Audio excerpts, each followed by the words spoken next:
नमो सिद्धायार्याणं नमो उवज्झायाणं नमो लोये सब्बसाहुणम् एषो पंचणमुक्कारो सब्बपावपणासनो मंगलानं च सब्बेसिं पढ़भम हवै मंगलम दे गुरुवर। थोड़ा आप बताएंगे कि ये आपने जीव पे और पुद्गल पे क्लास क्यों रखवा रहे हैं? किन्होंने रिक्वेस्ट की थी उस दिन और कारण क्या है इसमें? क्या नहीं समझ आ रहा मतलब?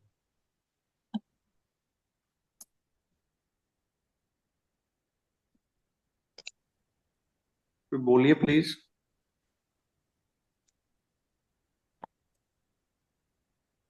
जय श्री सर। पहली बार हाँ, जब जी पढ़ा था तो काफी हार्ड लग रहा था, लेकिन जब दूसरी बार पढ़ा तो थोड़ा ठीक लग रहा है। उसमें से कुछ क्वेश्चंस थे तो वो भी डाले हैं ग्रुप में।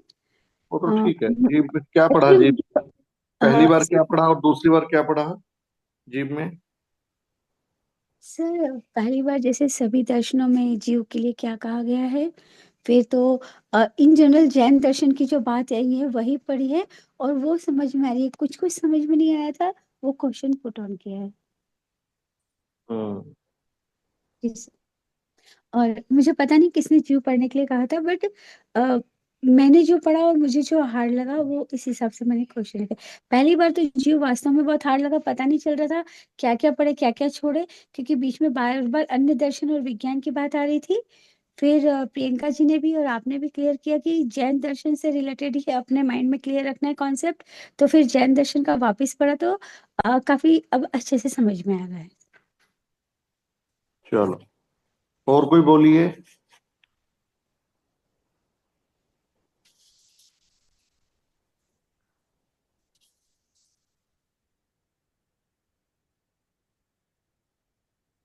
हम्म,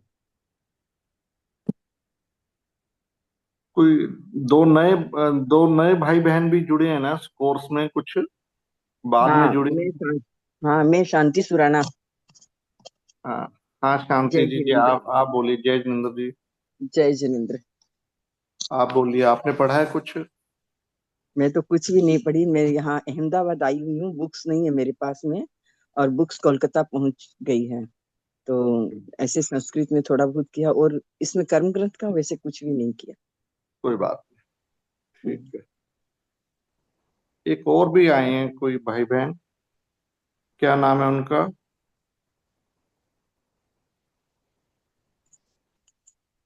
रेखा जी सांकलेचा पाली के यहाँ से। हाँ, रेखा जी हैं अभी क्लास में?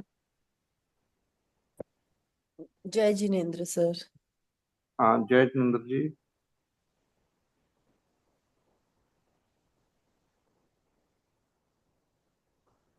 चलिए, ठीक है। देखिए, जो भेद प्रभेद है ना उसमें, वो आप अपने आप कर लीजिएगा कि पृथ्वी का काय कितने हैं, ये कितने हैं, ये सब जो थोकड़े वोकड़े करते हैं ना, उन सबको ये आते होते हैं। मैं आपको, जो हम बात कर रहे हैं वो एक दर्शन के हिसाब से बात कर रहे हैं। ये आप सोचिए कि अगर जीव ना होता और आत्म तत्व पर विचार ना होता तो क्या दर्शन होता? नहीं एक सर। दर, एक दर्शन बहुत। एक दर्शन जो है वो तभी है जब आत्म तत्व पर विचार है। आधार है वो आत्म तत्व पूरे दर्शन का। क्योंकि दर्शन की शुरुआत की हमारी पहले भी बात हुई कि दो ही प्रश्न होते हैं कि जी। मैं कौन हूं और जगत क्या है।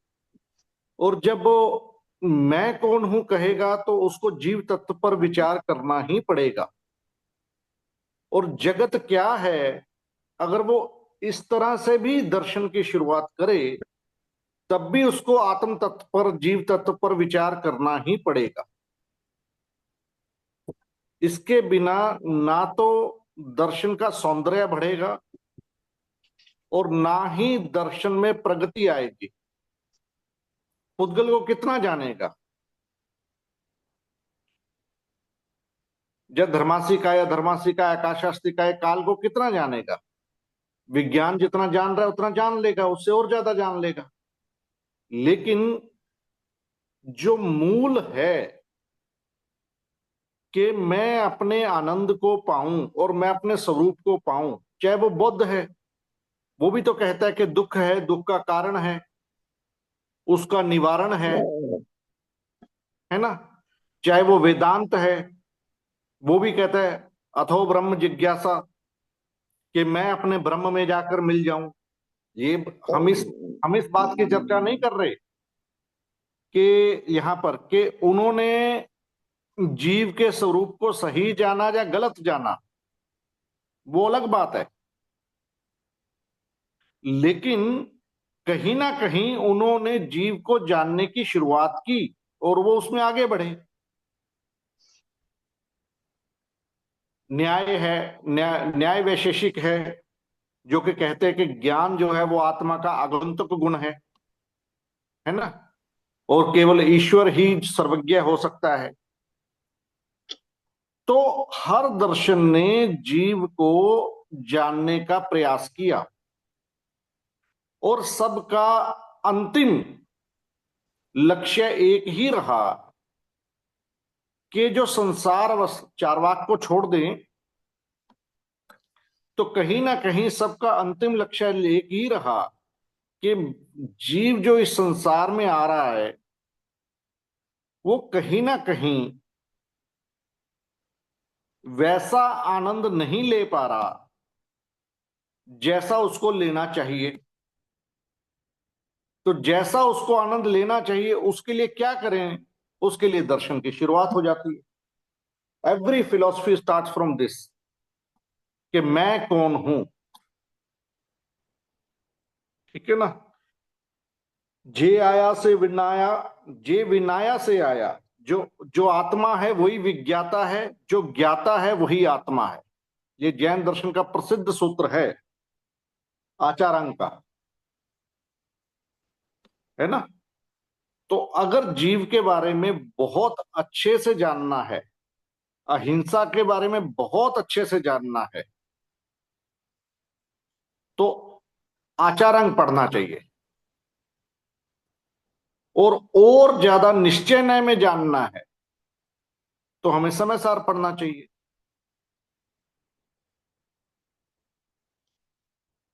है ना।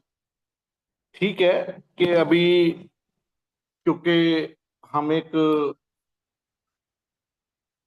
कई बार अपने आप को कोर्स से बंधा हुआ पाते हैं और फिर मन यही हो जाता है कि भाई ये 136 पेज से शुरू हुआ, 136 पेज से शुरू हुआ तो देखा 175, 175, 185 पेज हो गए, चलो 40 पेज हो गए। 40 पेज में से इतने जो है अपने क्या निकल गए, विज्ञान के निकल गए, चलो इतने उसके निकल गए, तो अपना इतना रह गया, चलो ये तो अपना पास हो जाएंगे। वो एक अलग विषय हो सकता है।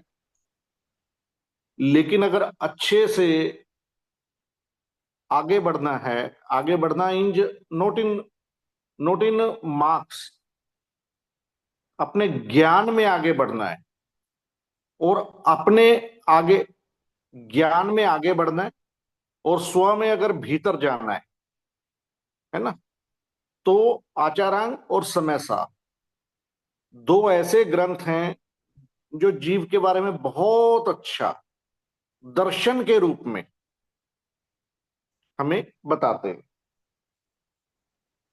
ठीक है ना। जो उपनिषद की भाषा रही वो ज्यादा नेति नेति की भाषा रही,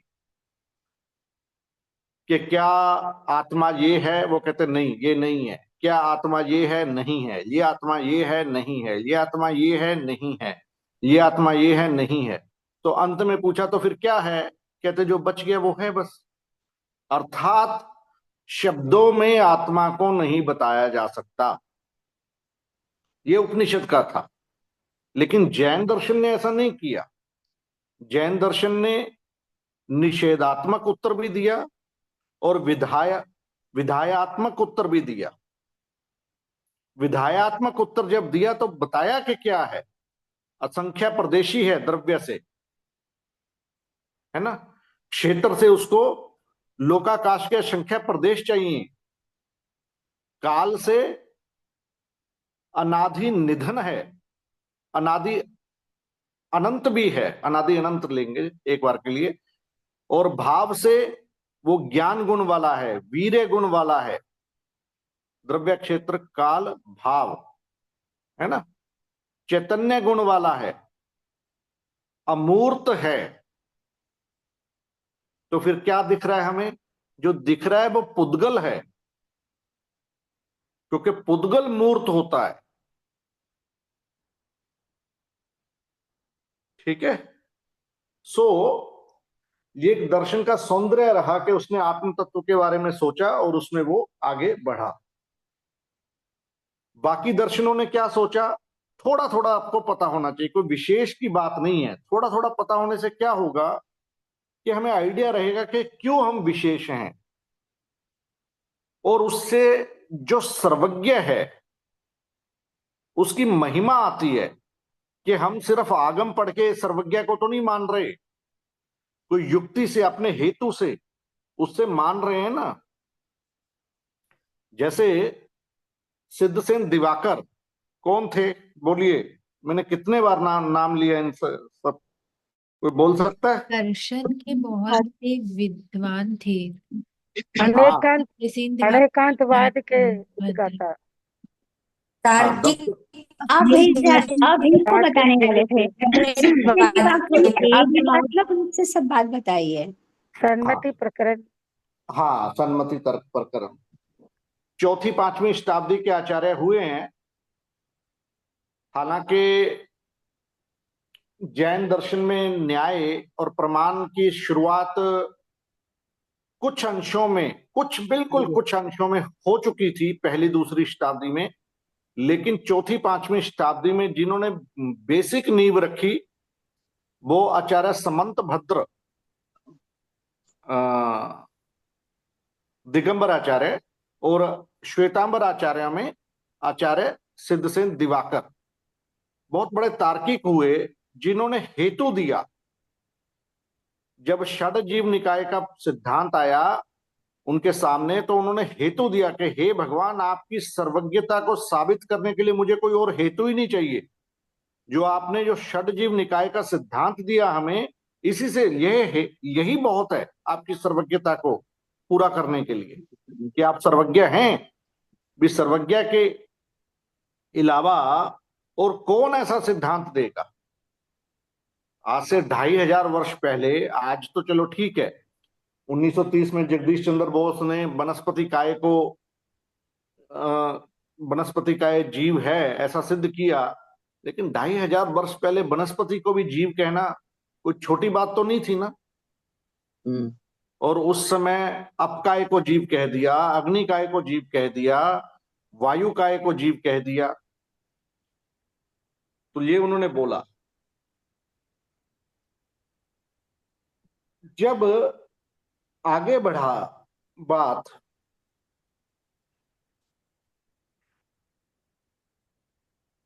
तो भाव क्या है? भाव में हमने लिया गुण, गुण में ज्ञान, आत्मा का गुण है ज्ञान। जो विज्ञाता है वही आत्मा है, जो आत्मा है वही विज्ञाता है। तो इससे ये भिन्न हो जाता है दूसरे दर्शनों से। न्याय वैशेषिकी कहते नहीं, वो आगंतुक गुण है। मान लो सांख्या कह रहा है कि पुरुष में कोई चेंज ही नहीं होता, सिर्फ प्रकृति में चेंज होता है, वहां पर पुरुष आत्मा को रिप्रेजेंट करता है। तो इस कारण से ये दूसरे दर्शनों से अलग हो जाता है। हम कहते हैं कि जो गुण है वो गुणी से कभी अलग नहीं होता। गुण जो है वो गुणी से कभी अलग नहीं होता, और गुण अगर गुणी से अलग नहीं होता, और ज्ञान को, चैतन्य को अगर हम गुण दे रहे हैं, किसका? आत्मा का, तो अर्थात किसी भी अवस्था में यह उनसे अलग नहीं होता। तो अवस्था क्या है? अब नया बात आ गई। तो अवस्थाएं दो बताई गई पहले। देखिए, भेदवाद और अभेदवाद। अभेदवाद करेंगे तो द्रव्य दृष्टि से सारे जीव एक ही हैं। तो भेद भेद कहाँ खड़ा होता है? भेद खड़ा होता है जब हम पर्याय में जाते हैं। द्रव्य में कोई भेद नहीं है ना। तो पर्याय में गए तो कितने ही भेद कर लो, कितने कर लें। कितने जीव हैं असंख्य टोटल संसार में? कितने जीव हैं? अनंत जीव है। अनंत। तो अनंत भेद कर लो, क्योंकि हर एक की पर्याय अलग अलग है। लेकिन फिर समझ नहीं आता। अगर अनंत भेद करेंगे तो समझ नहीं आएगा। और ये जो 70-80 साल का जीवन मिला है उसी में निकल जाएगा। फिर करेंगे क्या बाद में? बाद में ऐसा मौका भी नहीं मिलेगा। तो आचार्य इस बात का ध्यान रखते हैं, तो उतना ही भेद करते हैं कि समझ जाए। और कहां तक भेद को पढ़ें? बस जहां तक समझ आ जाए वहां तक भेद को पढ़ें। उससे ज्यादा भेद को क्या पढ़ना? अनंत तक थोड़ी पढ़ेंगे भेद को। कोई भी तत्व भी, घर में भी ऐसे ही होता है ना। क्या तुम उसको जानते हो, राम सिंह को? नहीं जी, उसको नहीं जानते। अच्छा, उसको जानते हो श्याम सिंह को? नहीं, श्याम को भी नहीं जानते। वो उस बाई को जानते हो? हाँ, उसको जानते हैं। तो श्याम जो है वो उसका भाई है, और राम जो है वो श्याम का ऐसे है। बस वहां कड़ी पूरी हो जाती है जानने की, है ना। तो भेद कहां तक जाना? जहां तक समझ आ जाए तत्व, वहीं तक भेद को जानो। उसके बाद क्या है? उसके बाद तो स्व में अभेद में ही लगना है जीव को, क्योंकि पन्ने तो भरे पड़े हैं। 84 करोड़ गाथाएं के आसपास होती हैं, और उसके अनंत पर्याय, असंख्य पर्याय, अनंत पर्याय होते होंगे पूर्वों के। तो कितना जानेंगे? तो दो प्रकार की अवस्थाएं बताई गई, सिद्ध और संसारी। संसारी आत्मा जो कर्म युक्त है, बस जैन दर्शन का इतना अर्थ है संसारी आत्मा से, जिसके साथ कर्म मल, कर्म रज लगा हुआ है। और सिद्ध आत्मा जो कि ऐसी नहीं है। और क्यों नहीं है और क्यों है, इसका हेतु क्या है? अज्ञान है जीव का। और वो ज्ञान काल की अपेक्षा से कब से है? जिसके अनंत। लगा हुआ है काल की अपेक्षा से कब से? अनादि से है। अनंत। क्यों? उसकी शुरुआत नहीं मान सकते। अगर उसकी शुरुआत मानेंगे तो इसका अर्थ ये हो जाएगा कि जीव कभी ना कभी शुद्ध था। अगर वो शुद्ध था तो उसमें अज्ञान कहां से आया? और अगर उसमें अज्ञान आ जाए तो जितने सिद्ध बैठे हैं ऊपर, उनमें भी कर्म लगने का अवसर बन जाए, तो फिर तो हम भी अवतारवाद में आ जाएंगे। जो दूसरा दर्शन बोलता है कि जब जब पाप बढ़ता है भगवान जो है नीचे आते हैं और जो है पापियों का संहार करते हैं, फिर तो हम भी वैसे हो जाएंगे, हम भी सिद्ध को नीचे ले आएंगे। फिर बचा क्या? उनका भगवान भी टेंशन में बैठा है ऊपर कि कब पाप नीचे बढ़े और कब मैं नीचे आऊं। हमारे वाले भी जो आनंद पाने गए थे, कौन सा आनंद? जो कालातीत है ना, कालातीत जो आनंद है, और जिसको उपमा से भी नहीं बताया जा सकता, वैसा आनंद है। जो वैसा आनंद जीव को मिल रहा था, वो तो हर समय टेंशन में रहेगा कि कब मैं नीचे आ जाऊं। तो इसलिए ये अनादि है। और ये बहुत बड़ी बात है, छोटी बात नहीं है ये। कहां कहां दूसरे दर्शन गलती करते हैं, ये इससे हमें महिमा आती है जैन दर्शन की, है ना। तो दो ही हुए, सिद्ध और संसारी। अब सिद्ध, उसके कोई भेद करें? करने वाले ने कर रखे हैं, आगमकार ने किए हुए हैं, पर वैसे देखें कोई भेद नहीं है उन, ठीक है ना। और संसारी, पूरा संसार फैला हुआ है, कितना ही भेद कर लो। जब भगवान ने शब्द षडजीव निकाय का अवधारणा दे ही दी, और उसको हमें समझना है। उसको क्यों समझना है हमें? चलो एक कोई बात बने कि मैं समझ के कर भी क्या लूंगा उसको, कि इतना ही समझना है कि मेरी आत्मा, उनकी कोई हिंसा हो रही है उसमें निमित्त ना बने, बस इतना ही समझना है। कोई उसका रट्टा नहीं मारना, 583 है, 543 है, ये है, ये है, ये है, ये है, ये है। तो ठीक है, एग्जाम में लिखने के लिए कभी कभार हो सकता है कुछ करना पड़े, लेकिन उसको समझ के, उसको ग्रहण करके, है ना, कि मेरी आत्मा इन जीवों, जो भगवान ने बताए जीव का स्वरूप, क्योंकि जो जीव नहीं जानेगा, जो अजीव नहीं जानेगा, वो अहिंसा का पालन कैसे करेगा। एक कोई अन्यमति है, उसको पता ही नहीं है कि सुगंध जो कि वायु का एक जीव होते हैं, मान लो उसको पता ही नहीं है, तो वो क्या करेगा, सुबह सुबह परफ्यूम लगाएगा। अब परफ्यूम लगाएगा तो हुआ क्या, हालांकि यहां भी लगाते होंगे, तो परफ्यूम जो है उसकी सुगंध से जो है वो एक शस्त्र हो गई वायु काय के लिए, है ना। वो अपना फूलों का बुके वगैरह बनाएगा, कहीं भी किसी को ग्रीट करने जाएगा तो उसको देगा, तो क्या हो गया, तो एक एक जाएगा, ये पहाड़ों में घूमने जाएगा या कहीं भी घूमने जाएगा और वहां झरना बह रहा है, झरना बहता हुआ देख के खुश होगा। कैसे खुश हो जाएगा, एक अपकाय का जीव वहां पर, कितने असंख्य अपकाय के जीव वहां पर जो हैं, वो पता नहीं कब उस योनि से निकलेंगे, उसको देख के कोई प्रसन्न कैसे हो सकता है जिसको पता लग जाए कि जीव क्या है। अर्थात वो उसी समय ऐसा कर्म बांध रहा है कि वो अपकाय में पैदा हो जाए,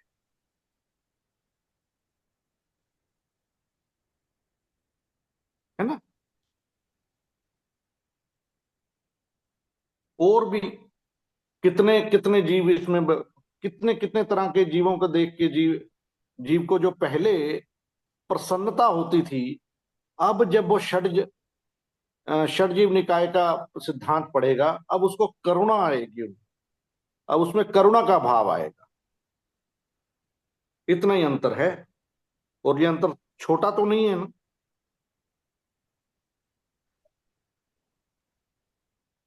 अब देखिए, शुद्ध आत्मा को बताने के लिए कैसे कैसे विशेषण दिए गए। सब्बे सरा नियटंती, तक्का जत्थ न विज्जयी, मई तत्थ न गहिया। सब ये आचार्य की भाषा ही पढ़ रहा हूं, सब स्वर लौट आते हैं, शब्द के द्वारा आत्मा प्रतिपाद्य नहीं है, वहां कोई तर्क नहीं है, आत्मा तर्क गम्य नहीं है, वह मति के द्वारा ग्राह्य नहीं है। ये आचार्य की शैली है। हमने बोला था ना कि आचार्य में निषेधात्मक भी बताया गया आत्मा को, कैसा, जैसा कि उपनिषद में बताया गया वैसा आचार्य में भी बताया गया, लेकिन जैन दर्शन ने विधायात्मक शैली में भी आत्मा के बारे में बताया।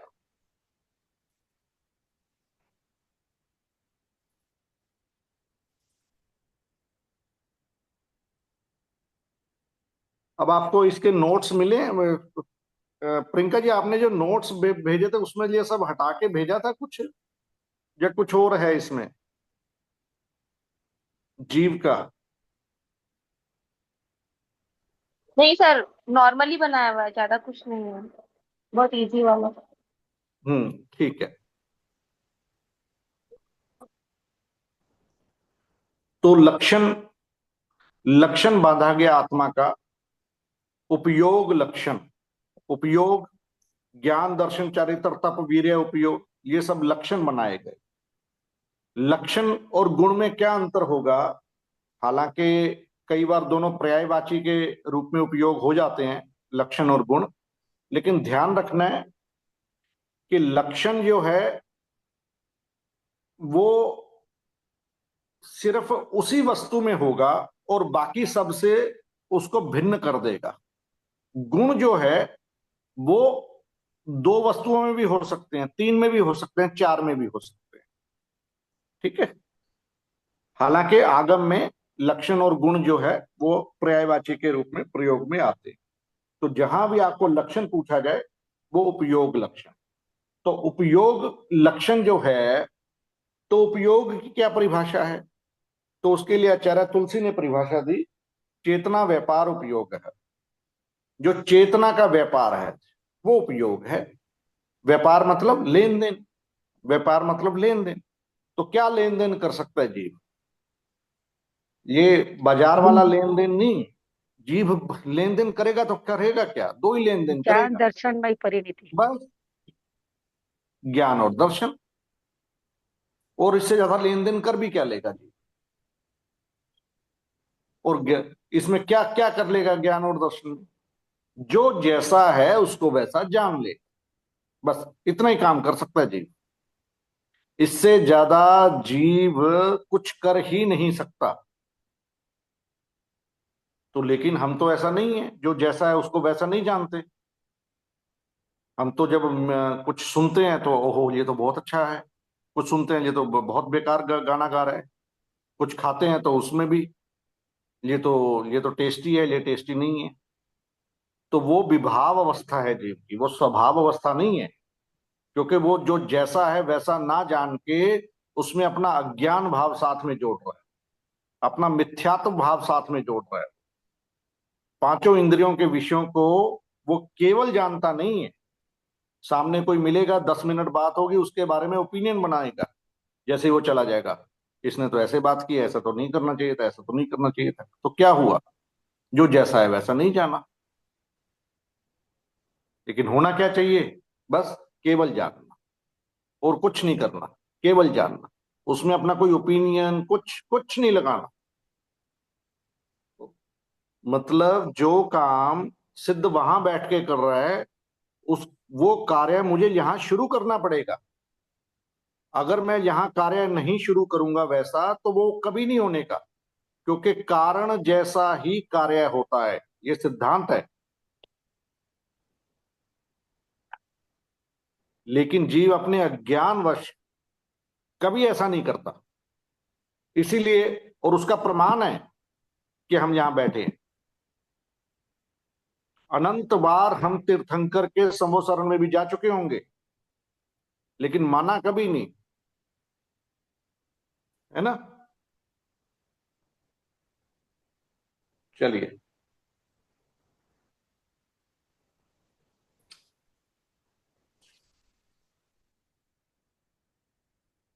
त्रैकालिकता।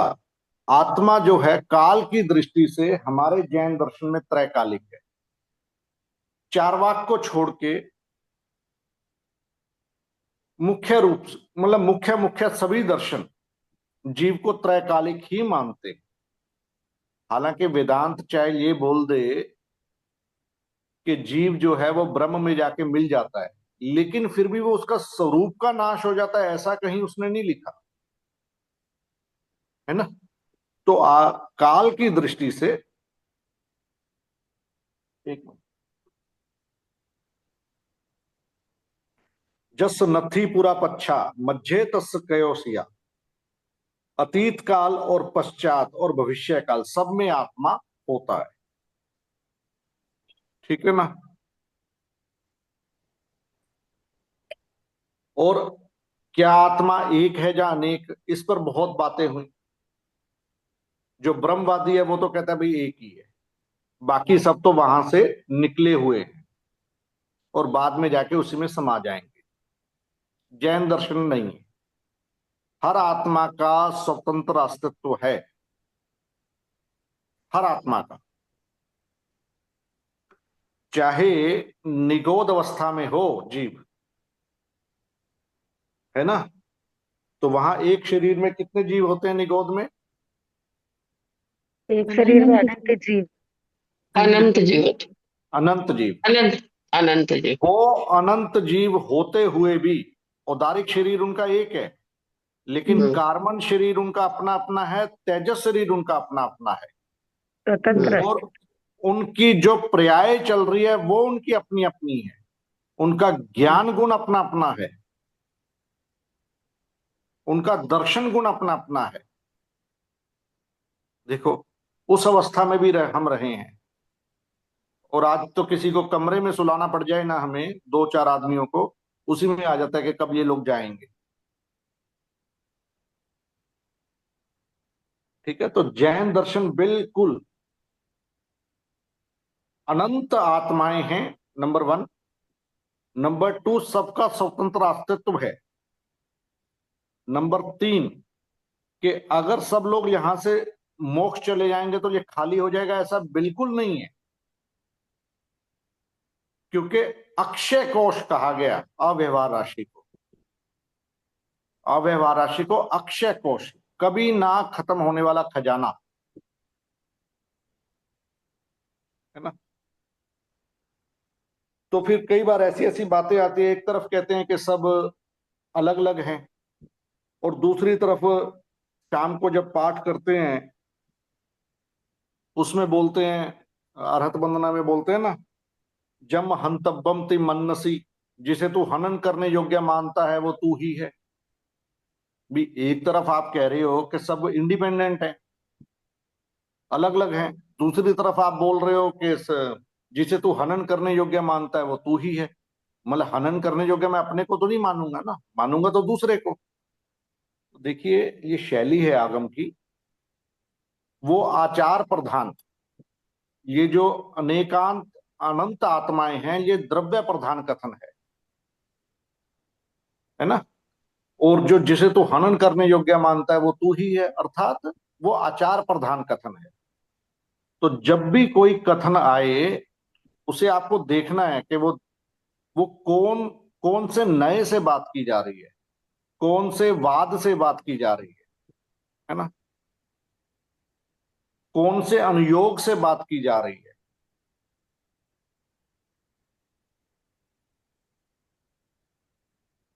वहां आचार्य में ऐसे आती हैं, ऐसे जिसे तू हनन करने योग्य मानता है वह तू है, जिसे तू आज्ञा में रखने योग्य मानता है वह तू है, जिसे परिताप देने योग्य मानता है वह तू है, जिसे दास बनाने योग्य जो मानता है वह तू है। तो कई बार ऐसे लगता है कि ये क्या बात हो गई। तो बात यही है कि वह आचारांग एक आचार प्रधान ग्रंथ है, और वहां अहिंसा की पालना जो है वो मुख्य है, उस रूप से ये बात की जाएगी। लेकिन द्रव्यतः आत्माएं अनंत ही हैं, इसमें कोई हमें संशय नहीं होना चाहिए।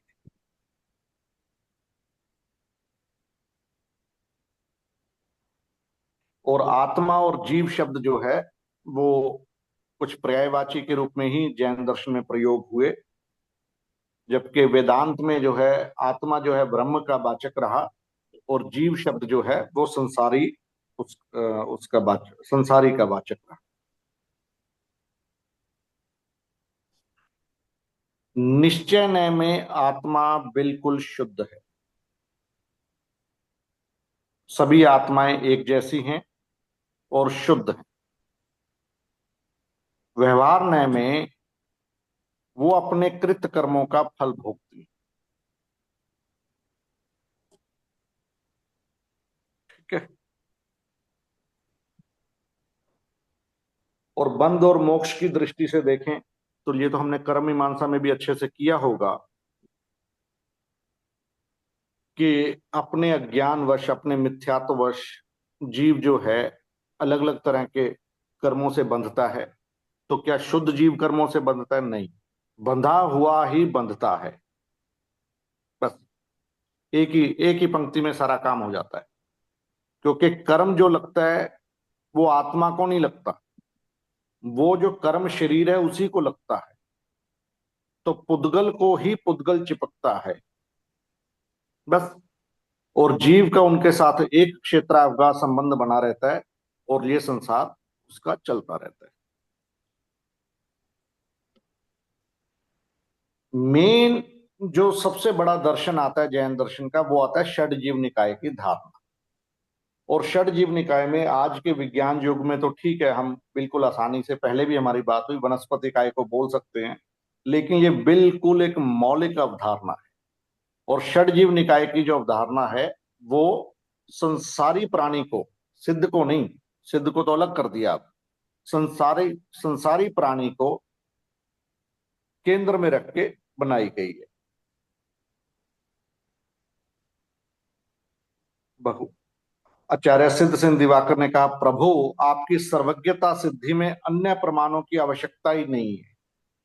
आप द्वारा प्रदत्त षडजीव निकाय का सिद्धांत ही आपकी सर्वज्ञता की सिद्धि के लिए पर्याप्त है।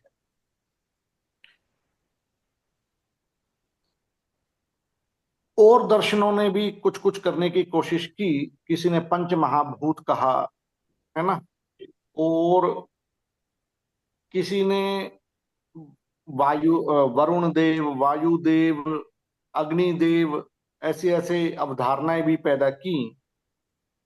लेकिन जहां तक भगवान का षडजीव निकाय पहुंचा, वहां के तो आसपास भी कोई दर्शन नहीं आ पाया, जिसमें सबसे पहले मान लो पृथ्वी का है। थोड़ी थोड़ी बातें कर लेते हैं सबके बारे में। पृथ्वी, अप, तेजस, वायु, वनस्पति और त्रस। पृथ्वी सजीव है, यह कोई दर्शन नहीं बता पाएगा। जैन दर्शन के अलावा और कोई नहीं बता पाएगा। उनके अनुसार, भगवान के अनुसार पृथ्वी स्वयं जीव है। जैन दर्शन के अनुसार वनस्पति काय के अतिरिक्त सभी काय के जीव प्रत्येक शरीरी हैं। एक शब्द आएगा प्रत्येक शरीरी, एक शब्द आएगा साधारण शरीर। प्रत्येक शरीर में हर जीव का औदारिक शरीर या वैक्रिय शरीर अपना अपना होगा, और साधारण शरीरी में हर जीव का औदारिक शरीर अपना अपना नहीं होगा, कईयों का मिलके एक होगा, जो अभी अभी आपने बोला भी था। ठीक है ना। प्रत्येक शरीरी का अर्थ है प्रत्येक जीव का पृथक पृथक शरीर। पृथ्वी काय भी प्रत्येक शरीरी है। जिन जीवों का पृथ्वी ही शरीर है वे पृथ्वी कायिक कहलाते हैं। पृथ्वी काय नहीं, पृथ्वी कायिक। जिन जीवों का पृथ्वी ही शरीर है वे पृथ्वी कायिक जीव कहलाते हैं। सूक्ष्म एवं बादर के भेद से पृथ्वी काय के दो भेद हैं। क्या अर्थ होता है सूक्ष्म और बादर? बोलिए जी। जो दिखाई देता है वो बादर है। सूक्ष्म नाम कर्म का उदय हो, जिनके और शरीर जो आंखों से दिखाई नहीं देता है, देखे नहीं जा सके। ऐसे तो कुछ बादल भी आंखों जीव से होते हैं जो दिखाई आंखों नहीं से देता। देखे नहीं जा सकते। आंखों से दिखाई नहीं देता तो आंखों से तो बहुत चीजें दिखाई नहीं देती। बहुत चीजें देती। सर ये सर उनके सूक्ष्म नाम कर्म का उदय होता है, वो अति सूक्ष्म होते हैं। और वैसे तो बहुत सारे बादल जीव भी ऐसे होते हैं जो आंखों से दिखाई नहीं देते और समुचे लोग में फैले हुए, जो हमारे द्वारा हनन योग्य हनन नहीं होता है जिनका। जब तक सूक्ष्म वर्गना के पुद्गल के साथ जुड़ा हुआ रहता है वह सूक्ष्म है। वो उसकी बादर परिणति। सर इन जीवों का घात हमसे नहीं होता है। इन जीवों का घात हमसे नहीं होता। हाँ, ये देखिए घात नहीं होता है, ये कितनी मन बढ़िया से बात हो है। सकता है। मन से तो सिद्ध का भी घात कर दो, मन से तो कोई दिक्कत नहीं, मन से दिक्कत नहीं है। बात जो है कायिक घात नहीं। मारे मारे मारे मरे नहीं, काटे कटे नहीं। आचार्य भिक्षु का अटल सिद्धांत है ये, और इतनी सी बात में सब समा गया है ना। जिसको त्याग करना हो कम से कम इनकी हिंसा का त्याग से ही शुरुआत कर ले, क्योंकि जब कुछ कर ही नहीं रहे तो यहां से शुरुआत तो करे, त्याग कितना तो बढ़े जीव की। ठीक है। बाकी वो भी ठीक था कि कर्म, सूक्ष्म नाम कर्म का उदय और बादर नाम कर्म का उदय, देखने ना देखने से कोई लेना देना नहीं है, क्योंकि केवली को सब दिखता है। ठीक है। और हमें बादर भी नहीं दिखते होंगे, तो वो परिभाषा ठीक नहीं बैठती है, उसमें दोष आ जाते हैं उस परिभाषा। और सूक्ष्म जीव पूरे लोक में फैले हुए हैं, बादर जीव लोक के एक भाग में है। वो भाग कौन सा है? रसनाल। रसनाल कहाँ लिखा है वो देखिएगा। चलो इसका प्रमाण दीजिएगा अगर मिल जाए तो। नहीं, त्रस नाड़ी में त्रस जीव का ही विवेचन है। सूक्ष्म जो नहीं, स्थावर है वो तो पूरा जो लोकाकाश में फैला हुआ है। एक भाग में है ना, एक भाग जो बोला, वो एक भाग कौन सा है वो बताइएगा। चलिए ढूंढिएगा, कोई बात नहीं। उत्तर सही है, उत्तर में गलती नहीं है, उत्तर से आगे। लोक के जो मध्य में एक रज्जु का भाग है, उत्तर से आगे बढ़ना है कि वो भाग कौन सा है वो बताइएगा। एक रज्जु चौड़ा और 14 रज्जु लंबा। प्रमाण सहित लोक बताइए, के मध्य में, लोक के मध्य में। प्रमाण सहित बताइएगा। तो सर लोक ये के मध्य, सूक्ष्म फिर तो देवता किधर गया फिर, अगर मध्य में बताएंगे तो नहीं, देवता भी। पूरा जो 14 रज्जु रूपी लोक है उस लोक के मध्य में। अरे मैं लिंग तो सब बीच के यानी मध्य त्रस नाड़ी, ये एक रज्जु, चीज की बात नहीं। एक रज्जु चौड़ा और 14 रज्जु जो रज्जु हाइट लंबा है, है वो, तो उसमें पूरे त्रस लोक जीवों का का उसमें। विवेचन है। चलो थोड़ा और प्रयास कीजिएगा सब लोग।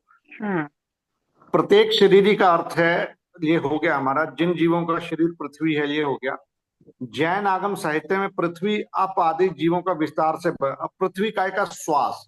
अब देखिए, तो ये क्या श्वास लेते हैं, क्या इनमें दुख होता है, क्या इनकी आयु बढ़ती है घटती है, ये सामान्य प्रश्न आएंगे ना, कि क्या इनको मारा जा सकता है, क्या क्या ये हमें कोई नुकसान पहुंचा सकते हैं, क्या इनमें कोई क्रोध संज्ञा, भय संज्ञा, ऐसी संज्ञाएं होती हैं इन सब जीवों में, होती हैं तो क्या होती हैं। तो आचारांग में बड़े अच्छे से और भगवती में भी बहुत अच्छे से इनके बारे में भगवान ने बताया है, और बाद में हम लोग भी उसको आगे बढ़ा सकते हैं अपने अपने ज्ञान से। तो पृथ्वी काय का श्वास, तो भाई कोई जीव है तो वो श्वास तो लेना चाहिए, क्योंकि श्वास एक संसारी जीव की बात हो रही है, क्योंकि श्वास जो है एक घटक तत्व है संसारी जीव का। देवता के बारे में, श्वास के बारे में कितना कुछ लिखा गया, कोई 15 दिन में श्वास ले रहा है, कोई कितने दिन में श्वास ले रहा है ना। ऐसी नारकी के बारे के श्वास के बारे में लिखा गया कि उनका श्वास कितना तेज चलता है। तो गौतम ने पूछा, भंते 2, 3, 4, 5 इंद्रिय वाले जीव श्वास लेते हैं, हम जानते हैं, देखते हैं, पर एक इंद्रिय वाले जीव, पृथ्वी काय, अप काय, तेजस काय, वायु काय, वनस्पति काय, क्या ये भी श्वास लेते हैं? तो भगवान ने कहा हाँ, वे भी श्वास लेते हैं, आन पान करते हैं, उच्छ्वास निश्वास करते हैं। तो कैसा श्वास लेते हैं? पुद्गलों का श्वास लेते हैं। वहां हर हर जीव के लिए अलग अलग पुद्गलों के बारे में बताया गया।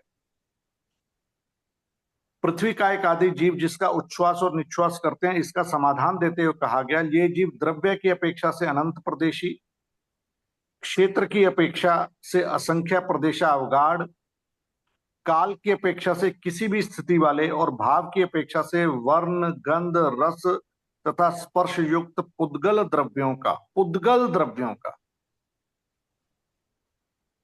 पुद्गल द्रव्यों का उच्छ्वास और निश्वास करते लेते हैं उनको अपना। पृथ्वी का एक आदि जीव यदि कोई बाधा उपस्थित ना हो तो 6 दिशाओं से, और यदि बाधा उपस्थित हो तो 3, 4 और 5 दिशाओं से अपना श्वास लेते हैं। त्रस जीव त्रस नाड़ी के अंतर्गत होते हैं, इसलिए वे 6 दिशाओं से श्वास लेते हैं, और जो लोक के अंत में बैठे होते हैं तो वहां बाधा आ जाती है, तो वो फिर 4, 5, 6 दिशाओं से लेते हैं, जो लोकांत में होते हैं। जीवन का मुख्य लक्ष्य है श्वास। जो श्वास लेता है उसमें जीवन है, और जो श्वास नहीं लेता उसमें जीवन नहीं है, यह सामान्य माना जाता है, यह पहचान बनी हुई है। और एक इंद्रिय जीव भी श्वास लेते हैं, यह विषय कहीं भी ज्ञात नहीं है। जैन आगमों के अलावा यह कहीं भी ज्ञात नहीं है, ये पृथ्वी का आदि के लिए। भगवान महावीर ने कहा वे श्वास लेते हैं। वनस्पति का जीवत्व प्राचीन साहित्य में भी जत्र तत्र चर्चित है, किंतु पृथ्वी, पानी, अग्नि और वायु का जीवत्व कहीं भी नहीं है जैन दर्शन के अलावा। ठीक है। श्वास के पुद्गलों की एक स्वतंत्र वर्गना है, उसके पुद्गल ही श्वास में काम आते हैं इनके। पृथ्वी का एक अवगाहना कितना बड़ा हो सकता है? पृथ्वी का एक जीवों की, एक मिनट, शरीर की अवगाहना बहुत सूक्ष्म होती है। भगवती में इनकी अवगाहना बहुत ही रोचक ढंग से बताई गई। भी कितना बड़ा हो सकता है? तो वहां बताया चातुरंत भी, क्या ऐसा हो सकता है कि मैं इनकी हिंसा कर सकूं या नहीं कर सकूं? तो उसके लिए बताया चातुरंत चक्रवर्ती की स्थिर हस्ताग्र वाली तथा शारीरिक शक्ति संपन्न कोई एक युवती दासी तीक्ष्ण वज्रमयी चिकनी खरल में पृथ्वी काय के टुकड़े को 21 बार पीसती है, तब भी कुछ पृथ्वी काय संगठित होते हैं, कुछ पारितापित होते हैं और कुछ नहीं होते। क्या अर्थ है इसका, मैं आपको बताता हूं कि चक्रवर्ती की जो दासी होती है उसमें इतना बल होता है कि वो जो हीरा है, हीरा, कोई हीरा हाथ में ले और हीरे को हाथ में ऐसे दबाए तो उसका वो चूर्ण बना सकती है, इतना बल होता है। लेकिन यहां लिखा कि पृथ्वी काय के जीवों को वो हाथ में ले, ऐसे 21 बार रगड़े, इतने बल वाली दासी, हमारा बल तो कुछ ही नहीं है, ऐसे रगड़े तब भी कुछ पृथ्वी काय के जीव जो हैं वो प्रतापित होंगे, कुछ नहीं होंगे, कुछ भयभीत होंगे, कुछ नहीं होंगे। इतने सूक्ष्म होते हैं पृथ्वी काय के जीव, सोचो। तो उसमें जो खरल में यानी खलबत्ते में जैसा फूटते हैं, संभवतः ऐसी कोई श्रद्धा है ना। आप खरल में कर लो, हाँ खरल मतलब में हाथ और के बजाय तो। हाँ और ज्यादा हो जाएगा, हाँ और ज्यादा हो जाएगा। एक ये तो एग्जाम्पल दिया कि भी उस वो वो हीरे को वो हीरे को चूर्ण बना सकती है, इतना इतना उसमें होता है। हाँ ठीक बात है, वहां खरल शब्द है कि अगर वो सिलबट्टे वगैरह में पीसे, इतने बल वाली, इतनी सूक्ष्म अवगाहना होती है। लेकिन फिर भी हम जाने अनजाने इनकी पता नहीं कितनी हिंसा कर देते हैं। कोई नया घर बनाते हैं उसमें कितनी हिंसा हो जाती है ना। तो किन्हीं का व्यापार धंधा ऐसा होता है, ये मार्बल का आदि का व्यापार वगैरह होता है और होता है, उसमें कितनी हिंसा हो जाती है। कोई खुदाई वुदाई का काम करना पड़ता है, किसी का माइनिंग का बिजनेस है, जो पहले ये 15 अंगार कर्मवादी होते थे उसमें इन सबको मना किया जाता था। किसी का माइनिंग का बिजनेस है, उसमें कितने पृथ्वी काय की हिंसा हो जाती है। मतलब जीव जो है पुद्गल के लिए जीव की हिंसा करता है। पुद्गल मतलब उसको आय होती है तो वो पुद्गल ही है, और क्या है। पृथ्वी काय में आश्रव, पृथ्वी का एक जीव कभी महाआश्रव वाले, महाक्रिया वाले, महावेदना वाले, महानिर्जरा वाले, और कभी अल्प आश्रव वाले, अल्प क्रिया वाले, अल्प वेदना वाले और अल्प निर्जरा। देखिए विचित्रता, देखिए मतलब कोई महाआश्रव वाला है और कोई अल्प आश्रव वाला है, कैसे हो सकता है। जबकि कोई कोई उनके सिर्फ स्पर्शन इंद्रिय है और तो कोई इंद्रिय ही नहीं है, लेकिन फिर भी उनमें इतना इतना भेद है। भाव भाव ये व्यवसाय भाव की की अपेक्षा से अपेक्षा से होंगे क्या। हैं भाव की ये अपेक्षा से व्यवसाय क्या। अब वही है, और क्या है, इसको क्या समझे इस बात को।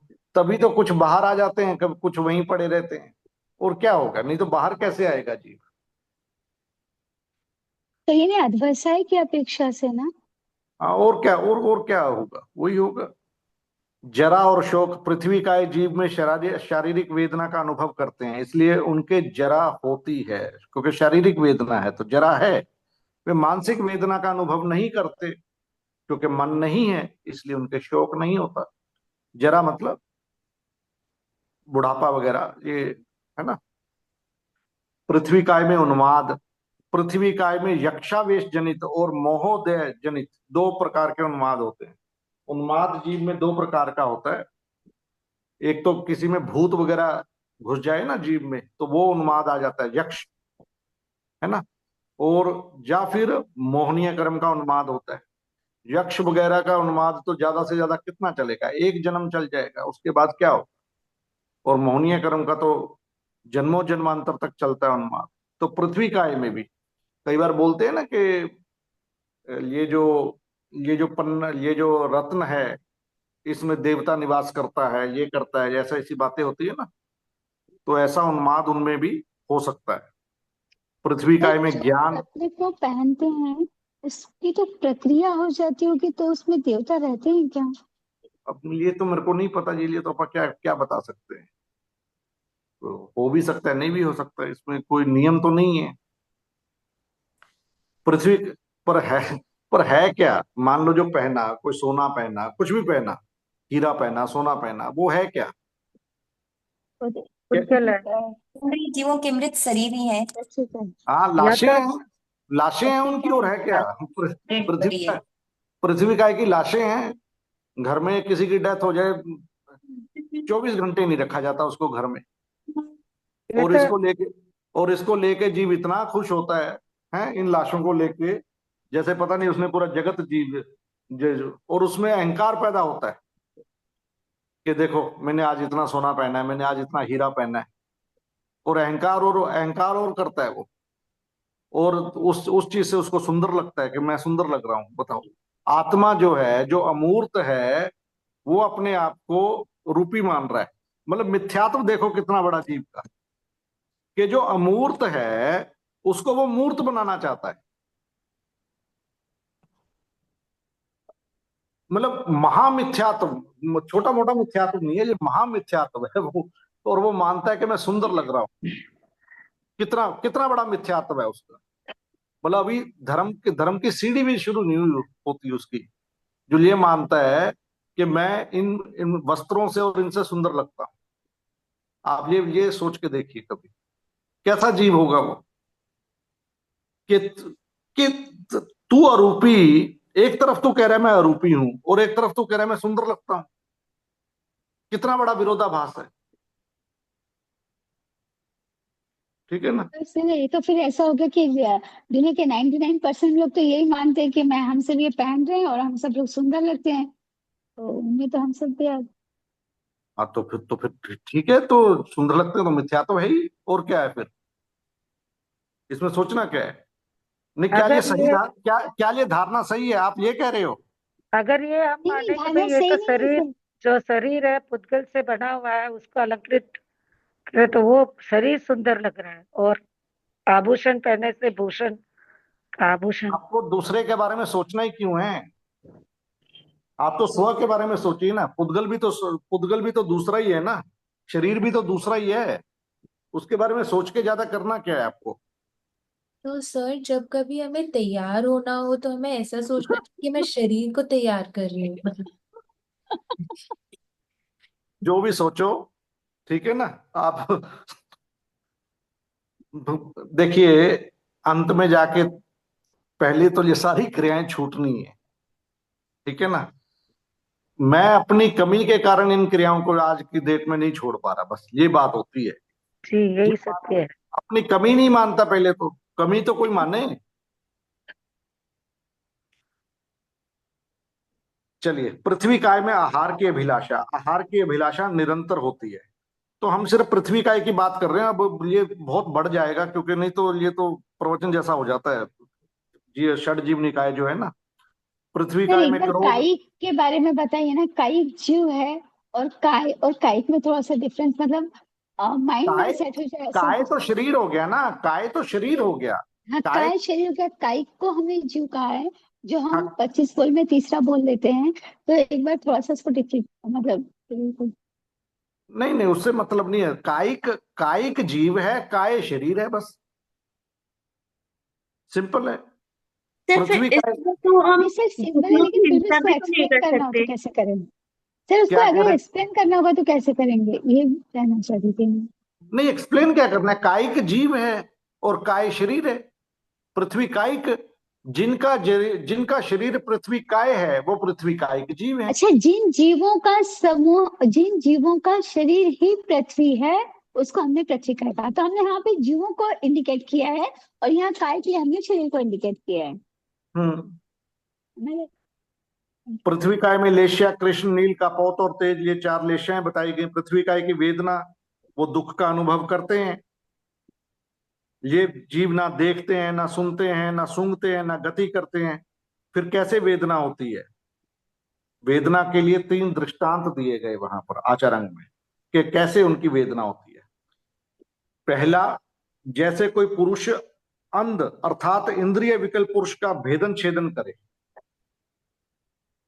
क्या उसे वेदना का अनुभव नहीं होगा? बिल्कुल होगा। दूसरा, कि 32 अंग बताए किसी जीव के, हर अंग पे आप तलवार रख दो, उसके एक जीव के, पंच इंद्रिय जीव है, उसके 32 अंगों पे तलवार रखो, फिर कोई ऐसा एक बटन हो कि वो बटन दबाऊं और 32 के 32 अंग जो हैं एक बार में ही कट जाएं, तो जैसी उनको वेदना होती है वैसी पृथ्वी काय को वेदना होती है। और तीसरा बताया कि कोई मूर्छित है, कोमा में है, उसको अगर मैं मार दूं तो जितनी वेदना उसको होती है उतनी वेदना पृथ्वी काय को होती है। तो पृथ्वी काय को दृष्टांत की अपेक्षा से बताया गया जो वेदना है। गौतम के सर, प्रश्न को एक जिज्ञासा है कि मूर्छित अवस्था जो हमको एनेस्थीसिया दिया जाता है तो वहां तो वेदना का अनुभव नहीं होता है। वेदना का अनुभव नहीं होता है, ये तो नहीं हो सकता कि वेदना का अनुभव ना हो। वो आप जब मूर्छा से बाहर आए तब आपको पता ना लगे वो अलग बात है, लेकिन वेदना तो होगी। तो एनेस्थीसिया से सिर्फ वेदना का पता नहीं चलता है। नहीं नहीं, वेदना तो होगी, ऐसा नहीं हो सकता है।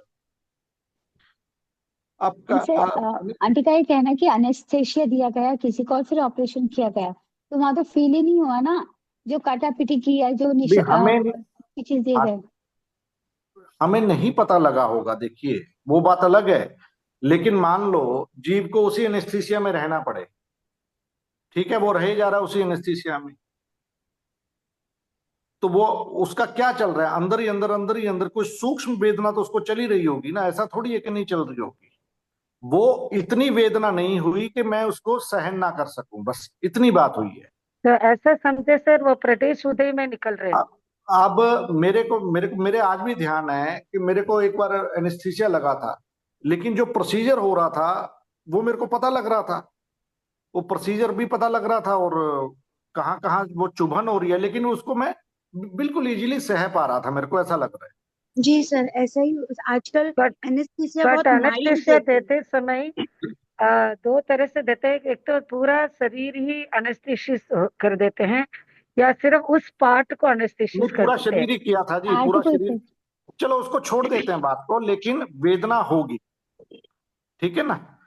अब इनके शस्त्र क्या होते हैं, इनके शस्त्र दो तरह से बताए गए कि एक तो परकाय शस्त्र और एक स्वकाय शस्त्र। सर इसका स्वकाय मतलब ये शस्त्र, हुआ कि जो सर इसका मतलब ये हुआ कि हमको जो वेदना हो रही है, अगर हम उसको फील करेंगे तो वो वेदना, और फील नहीं करेंगे तो वेदना नहीं है। नहीं, फील नहीं ना करने से वो वेदना नहीं होगी, ऐसा तो नहीं कहा जा सकता नहीं सर, कुछ। जैसे मान लो कोई घटना से रिलेटेड अगर बात करें, तो अगर कोई घटना है और हम उसको मन पे लें तो वो घटना वैसी वो ज्यादा अनुभव में आएगी, और वेट को कर देंगे तो वो अनुभव में नहीं आएगी। सर इसमें आके स्थूल वेदना और सूक्ष्म वेदना वाली बात है। अपने स्थूल हाँ, वेदना बस अपने बात वो जब कर रहे हैं वो कि ज्यादा अपने ठीक लग रहा है। हाँ अपने स्थूल वेदना के हिसाब से अपन बता रहे हैं कि अब मुझे वेदना लग रही है, सूक्ष्मता में लग रही है वो अपने को मालूम ही नहीं पड़ रहा है ना, वही वाली बात है।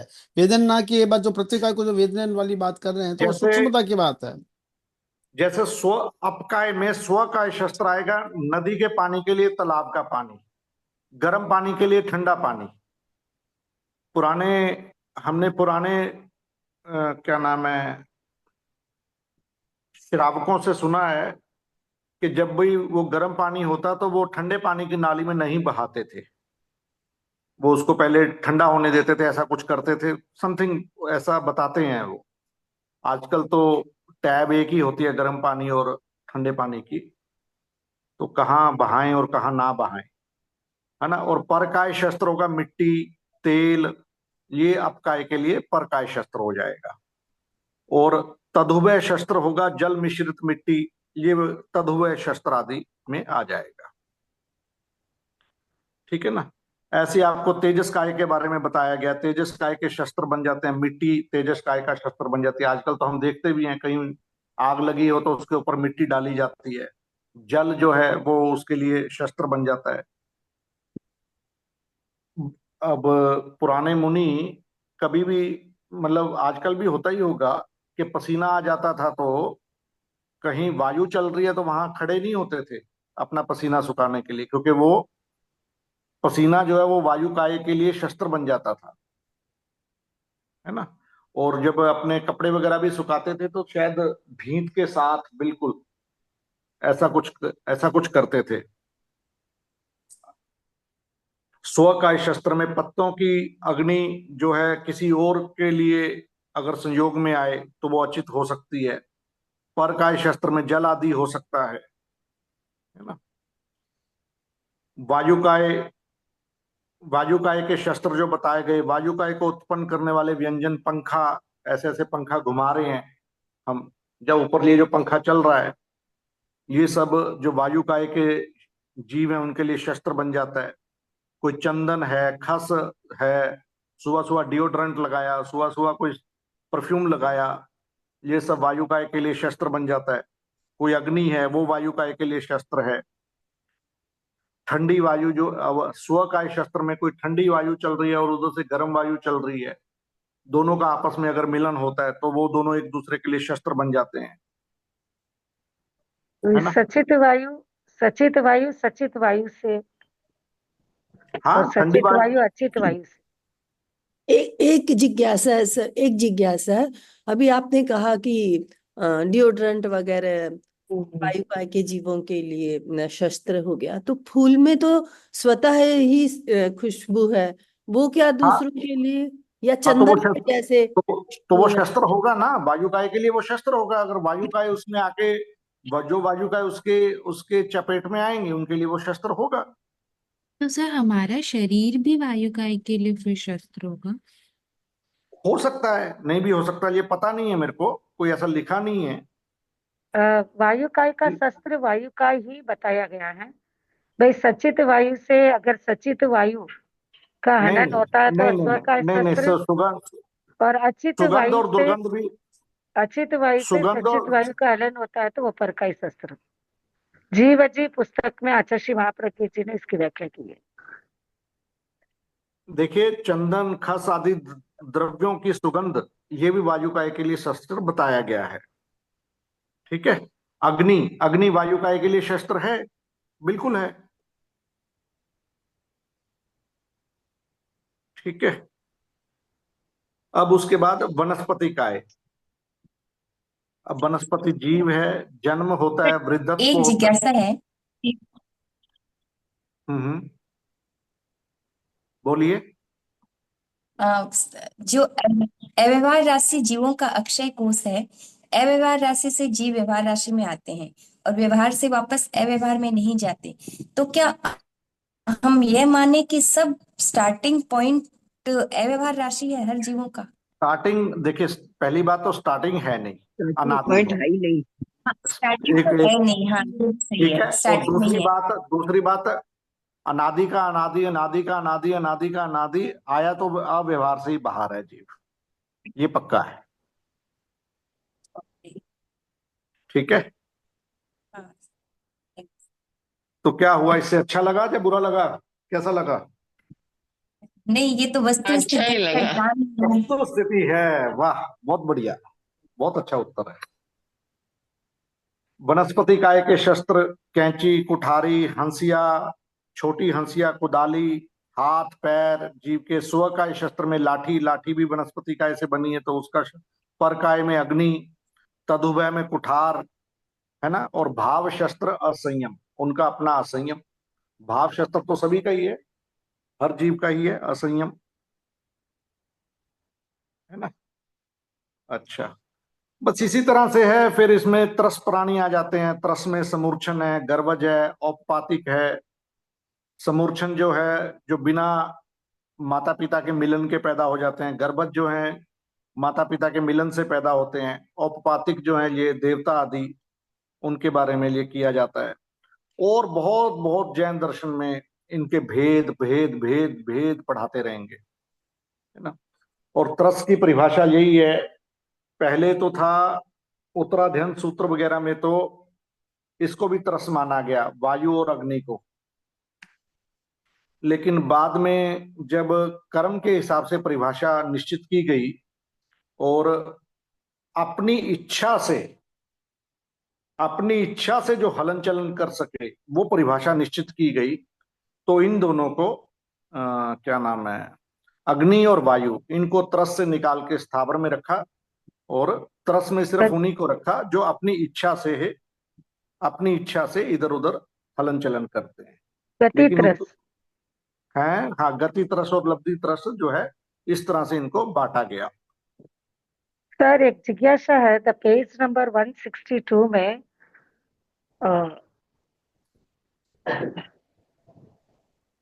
ये कृष्ण नील रक्त पीत श्वेत पांडु और पनक, ये कलर से रिलेटेड है, ये मृदु प्रतिकाय की बात कही गई है, ये किस अपेक्षा से की गई है? इसका क्या विश्लेषण हो सकता है? कहाँ पर है? पेज नंबर 162 द्रव्य मीमांसा की पुस्तक में। लेकिन देखिए, आपको मैं उत्तराध्ययन का 36 नंबर चैप्टर भेज दूंगा। किसी के पास है तो 36 नंबर का अलग से पीडीएफ बना के भेज दीजिए। उसमें आचार्य श्री महाप्रज्ञा जी के अच्छे अच्छे नोट्स हैं इस पे, सब पे टिप्पण बोलते हैं हम उसके, उस शैली को। तो ये सारा विस्तार जो है, नीचे देखिए उत्तराध्ययन लिखा होना चाहिए, मेरे को लगता है फुट नोट देखिए, हाँ उत्तराध्ययन हाँ लिखा सर, हुआ है ना? उत्तराध्ययन हाँ का 36वां लिखा है सर। हाँ, बस वही 36 नंबर चैप्टर है, बिल्कुल। तो उस 36 नंबर चैप्टर में ये जितने भेद प्रभेद है ना, और ये जो अभी जो शुरू में एक बात बोली थी आप लोगों में किसी ने, बहनों भाइयों में, कि भी एक भाग में रहते हैं, ऐसा कुछ बोला था ना, वो सब उत्तराध्ययन से आया हुआ है। तो किसी के पास है उत्तराध्ययन? जी है, है सर मेरे पास। तो 36 नंबर का पीडीएफ जो है वो भेज दीजिए ग्रुप में, और सभी प्रश्न ये समाहित हो जाएंगे, जो आपके के मृदु पृथ्वी कौन होती है, ये पृथ्वी कौन होती है, वो वाली पृथ्वी कौन होती है। ठीक है सर, पढ़ने का भाव रख। भाव नहीं करना ही है इसको, आप नहीं होगा तो मैं 36 नंबर आज पीडीएफ बनाने का प्रयास कर दूंगा और भेज दूंगा। ये जितने भी अपकाय हैं, तेजस्काय हैं, वहां पर खूब भेद प्रभेद पढ़ा दिए। सर जय जिनेन्द्र, मेरी एक रिक्वेस्ट थी, इससे पूर्व आपके जितने ये ऑडियो ये मिलेंगे क्या, ऑडियोज के हाँ मिल जाएंगे, ऑडियोज भेज दूंगी मैं आपको। वो अच्छा, ममता जी के पास होंगे शायद, ममता जी कुछ जो भी भेजो ना, तो मेरे पर्सनल नंबर पर भेज देंगे ना, तो मुझे थोड़ी सुविधा होगी, नहीं तो मैं कहाँ खोजूंगी। ठीक है, ओके, आपको भेज दूंगी मैं।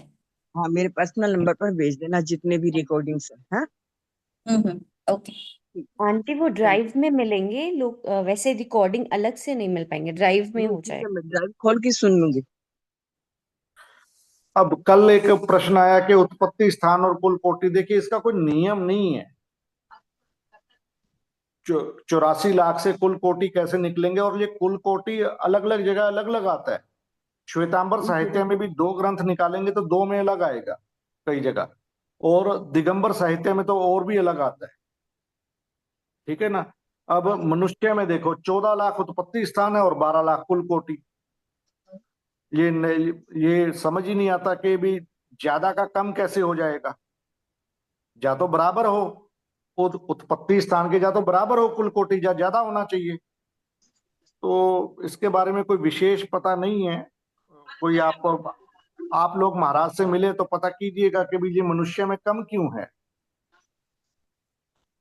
क्योंकि कुल कोटि तो ज्यादा होना चाहिए। एक ये सामान्य नियम है उत्पत्ति स्थान से। ठीक है? और एक जो वो जो अहमदाबाद में हूँ सर, मैं अभी अहमदाबाद में ही हूँ। हाँ तो हाँ, उस पेज का अगर फोटो मुझे भेज देंगे तो मैं महाराज से पूछ लूंगी। आप कोई भेज दीजिए 170 नंबर पेज का, मनुष्य पे पूछ लीजिएगा कि भाई 14 लाख का 12 लाख क्यों है, ये तो ज्यादा होना चाहिए। ठीक है, मैं महाराज से पूछ है ना? और फिर को भी थोड़ा सा क्लियर करना था सर। जो द शब्द है वो तो 10वें, एक उत्पत्ति स्थान में अनेक अनेक कुल कोटि हो सकती है। जैसे गोबर उत्पत्ति स्थान बताया, उसमें कितनी कुल कोटि है, तो उस हिसाब से तो उत्पत्ति स्थान कम और कुल कोटि ज्यादा हो सकती है। हाँ, तो ज्यादा ही होने चाहिए ना, वही तो मैं कह रहा हूँ कि ज्यादा होने चाहिए, कम नहीं होने चाहिए। इसमें कम है मनुष्य में 14 लाख उत्पत्ति स्थान और 12 लाख कुल कोटि। हाँ। और जो द शब्द आया है वो 10वें कालिक के लिए आया। हालांकि इनको देना चाहिए था संकेत सूची नहीं है, तो आप कोई बना दीजिएगा संकेत सूची, कोई बना सके तो। कल एक आया था ना, द शब्द किसके लिए आया, वो 10वें कालिक की गाथा है, 10वें आलियम। सर वो निर्जरा का प्रकार भी समझाना। क्या है निर्जरा, क्या है, कहाँ पर है? सर वो मैं आपको लिख के भेज दूंगा। वो जयाचार्य उजली लेके एक बार ना करनी लेके। थोकड़ों में आता है, जो थोकड़े वोकड़े पढ़ते हैं उनसे पूछ लीजिए किसी से। वो मैंने कुछ तो लिख के भेजा है, और भी लिख के भेज दूंगा उसके बारे में।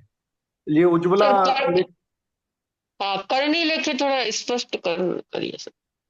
हाँ, वो मेरे को भी किसी से पूछना पड़ेगा। मेरे पास कल भी मैंने काफी पुरान अपने, जब मैं थोकड़े पढ़ता था, वो पुराने मैसेजेस देखे मैंने, लेकिन सर उतनी झीणी बात चर्चा में, सर झीणी चर्चा में इसका है करनी लेके और हाँ उजली झिनी में लेके, हाँ वही जिसमें आएगा, क्योंकि ये जिसमें ना जयाचार्य का पिछली बार सिद्धांत है ये पिछली बार जिन प्रभा जी मास्टर जी से पूछा था, उनने बोला कि जिस आत्मा के गुण की लब्धि मोहनीय कर्म से के क्षय से प्राप्त होती है, मतलब जिस निर्जरा में मोहनीय कर्म की अपेक्षा से क्षय या क्षयोपशम से निर्जरा है, वो करनी लेखे है। और जिसमें हाँ मोहनीय कर्म के अलावा कोई कर्म की निर्जरा से उपलब्धि है, वो लब्धि तो उजला लेखे है। इसको हम इजी वे में ऐसे समझ सकते हैं, जैसे जो चार कर्म जो घाती कर्म है, उनके क्षयोपशम से जो गुण प्रकट होते हैं वो अपने आप में उज्जवल ही होते हैं, वो उजड़ा लेखे है। नहीं तो फिर करनी लेखे क्या होगी इस अपेक्षा से? करनी लेखे में तो फिर ना मोहनीय कर्म से रिलेट हो जाता है। मोहनीय कर्म के क्षयोपशम से जैसे हमें मतलब है ना, चार चारित्र मिला, देश चारित्र मिला, और 3 दृष्टि मिली दर्शन मोहिनी के क्षयोपशम से। और करनी लेखे में जैसे हमने चारित्र ग्रहण किया या कोई किसी चीज का त्याग लिया, तो वो हमारा उससे जो उज्जवलता हमें प्राप्त होती है वो करनी लेखे हो जाती है। आप थोड़ा लिख के भेज दीजिएगा ग्रुप में इसको ठीक है सर। शब्द दे के लिख के भेज दीजिएगा।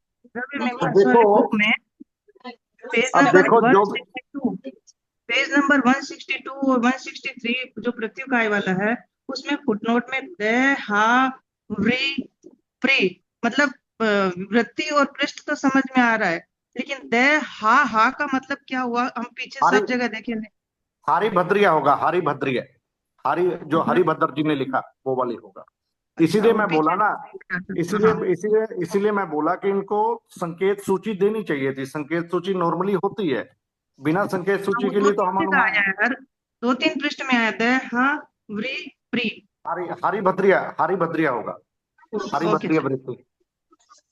मतलब 10वें कालिक हरिभद्रिया पहले अब देखो थोड़ा सूक्ष्मता से और विचार करो। अभी जो आप लोग बोल रहे थे, मैं वैसे बात कर रहा हूं कि उसके क्षयोपशम से हमें ये मिलता है ना, उसके क्षय से हमें ये मिलता है, उसके क्षय होने से हमें ये मिलता है।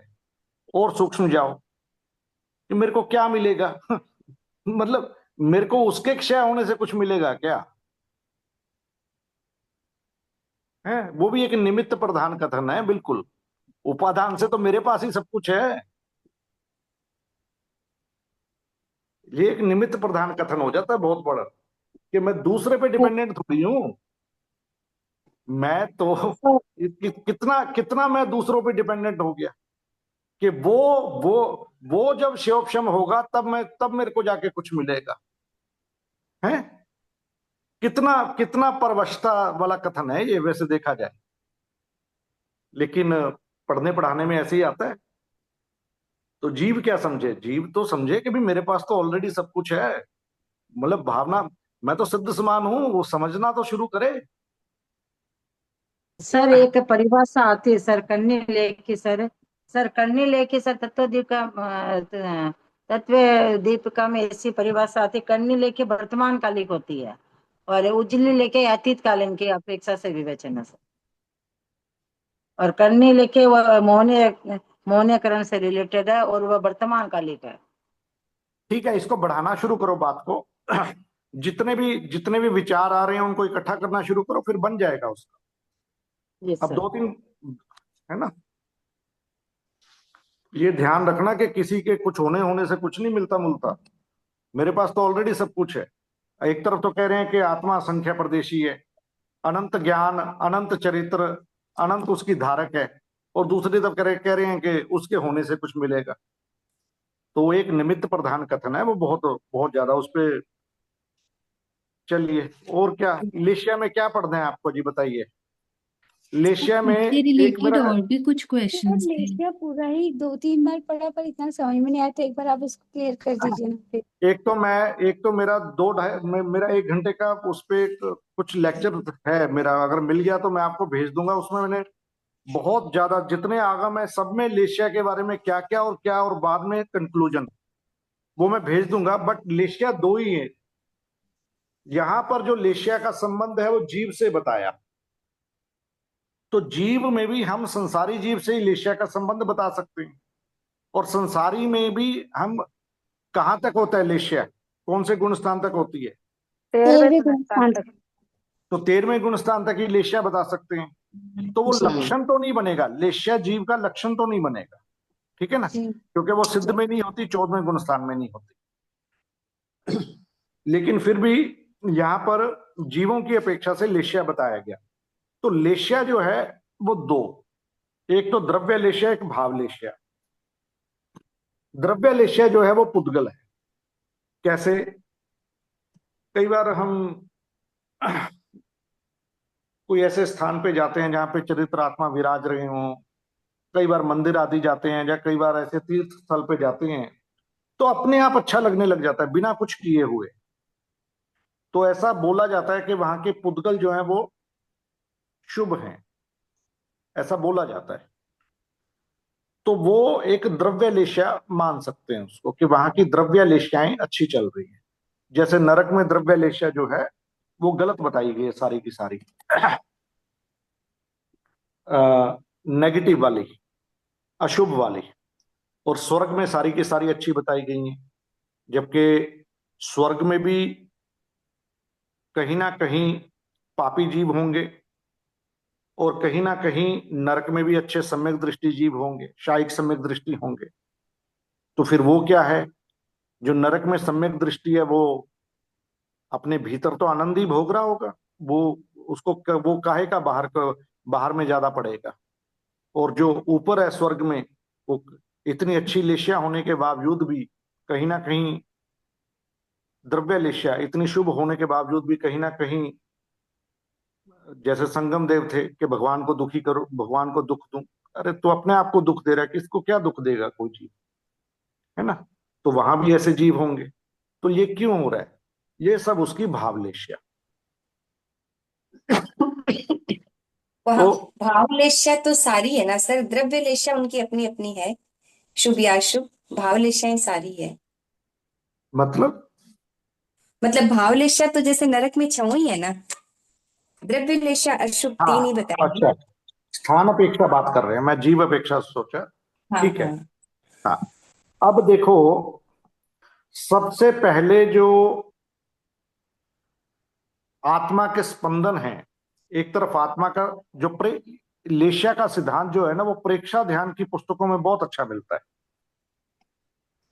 प्रेक्षा ध्यान और प्रेक्षा ध्यान में लेशिया ध्यान की किसी के पास पुस्तक हो, या फिर आचार्य महाप्रज्ञा की आई एंड माइंड से रिलेटेड पुस्तक, आभा मंडल में बहुत अच्छा पत्ते चुने कौन सा, अच्छा श्री हाँ, महाप्रज्ञा जी की किताब है, सिर्फ 6 लेशा का ही विवरण है पूरा। 6 लेशिया में है, लेकिन उसमें लेशिया क्या है उसके बारे में ज्यादा नहीं है। तो उसके बारे में क्या है और कैसी है, उसके लिए आभा मंडल में बहुत अच्छा लिखा हुआ है गुरुदेव ने। तो या फिर चेतना की सूक्ष्म तरंग जो है, आत्मा के स्पंदन और कर्म शरीर के स्पंदन, जो सबसे पहली तरंग इनके आपस में मिलके बनेगी, उसको अध्यवसाय बोला जाता है। उसको अध्यवसाय बोला जाता है। अब जब कर्म शरीर को ये क्रॉस किए, तो कर्म शरीर को क्रॉस करने के बाद फिर अपना तेजस शरीर आता है, और तेजस शरीर के साथ हम जो है वहीं पर भावलेश्याओं का बात की जाती है। तो ये जो अध्यवसाय उस भावलेश्या के साथ मिलकर फिर एक भाव बनाता है, ऐसा वहां दिखाया गया है। और भाव जब फिर अपने माइंड सिस्टम में या औदारिक शरीर के साथ होता है तो फिर मन वचन काया की प्रवृत्ति होती है। अब इसमें क्या लिखा है वो पढ़ लेते हैं।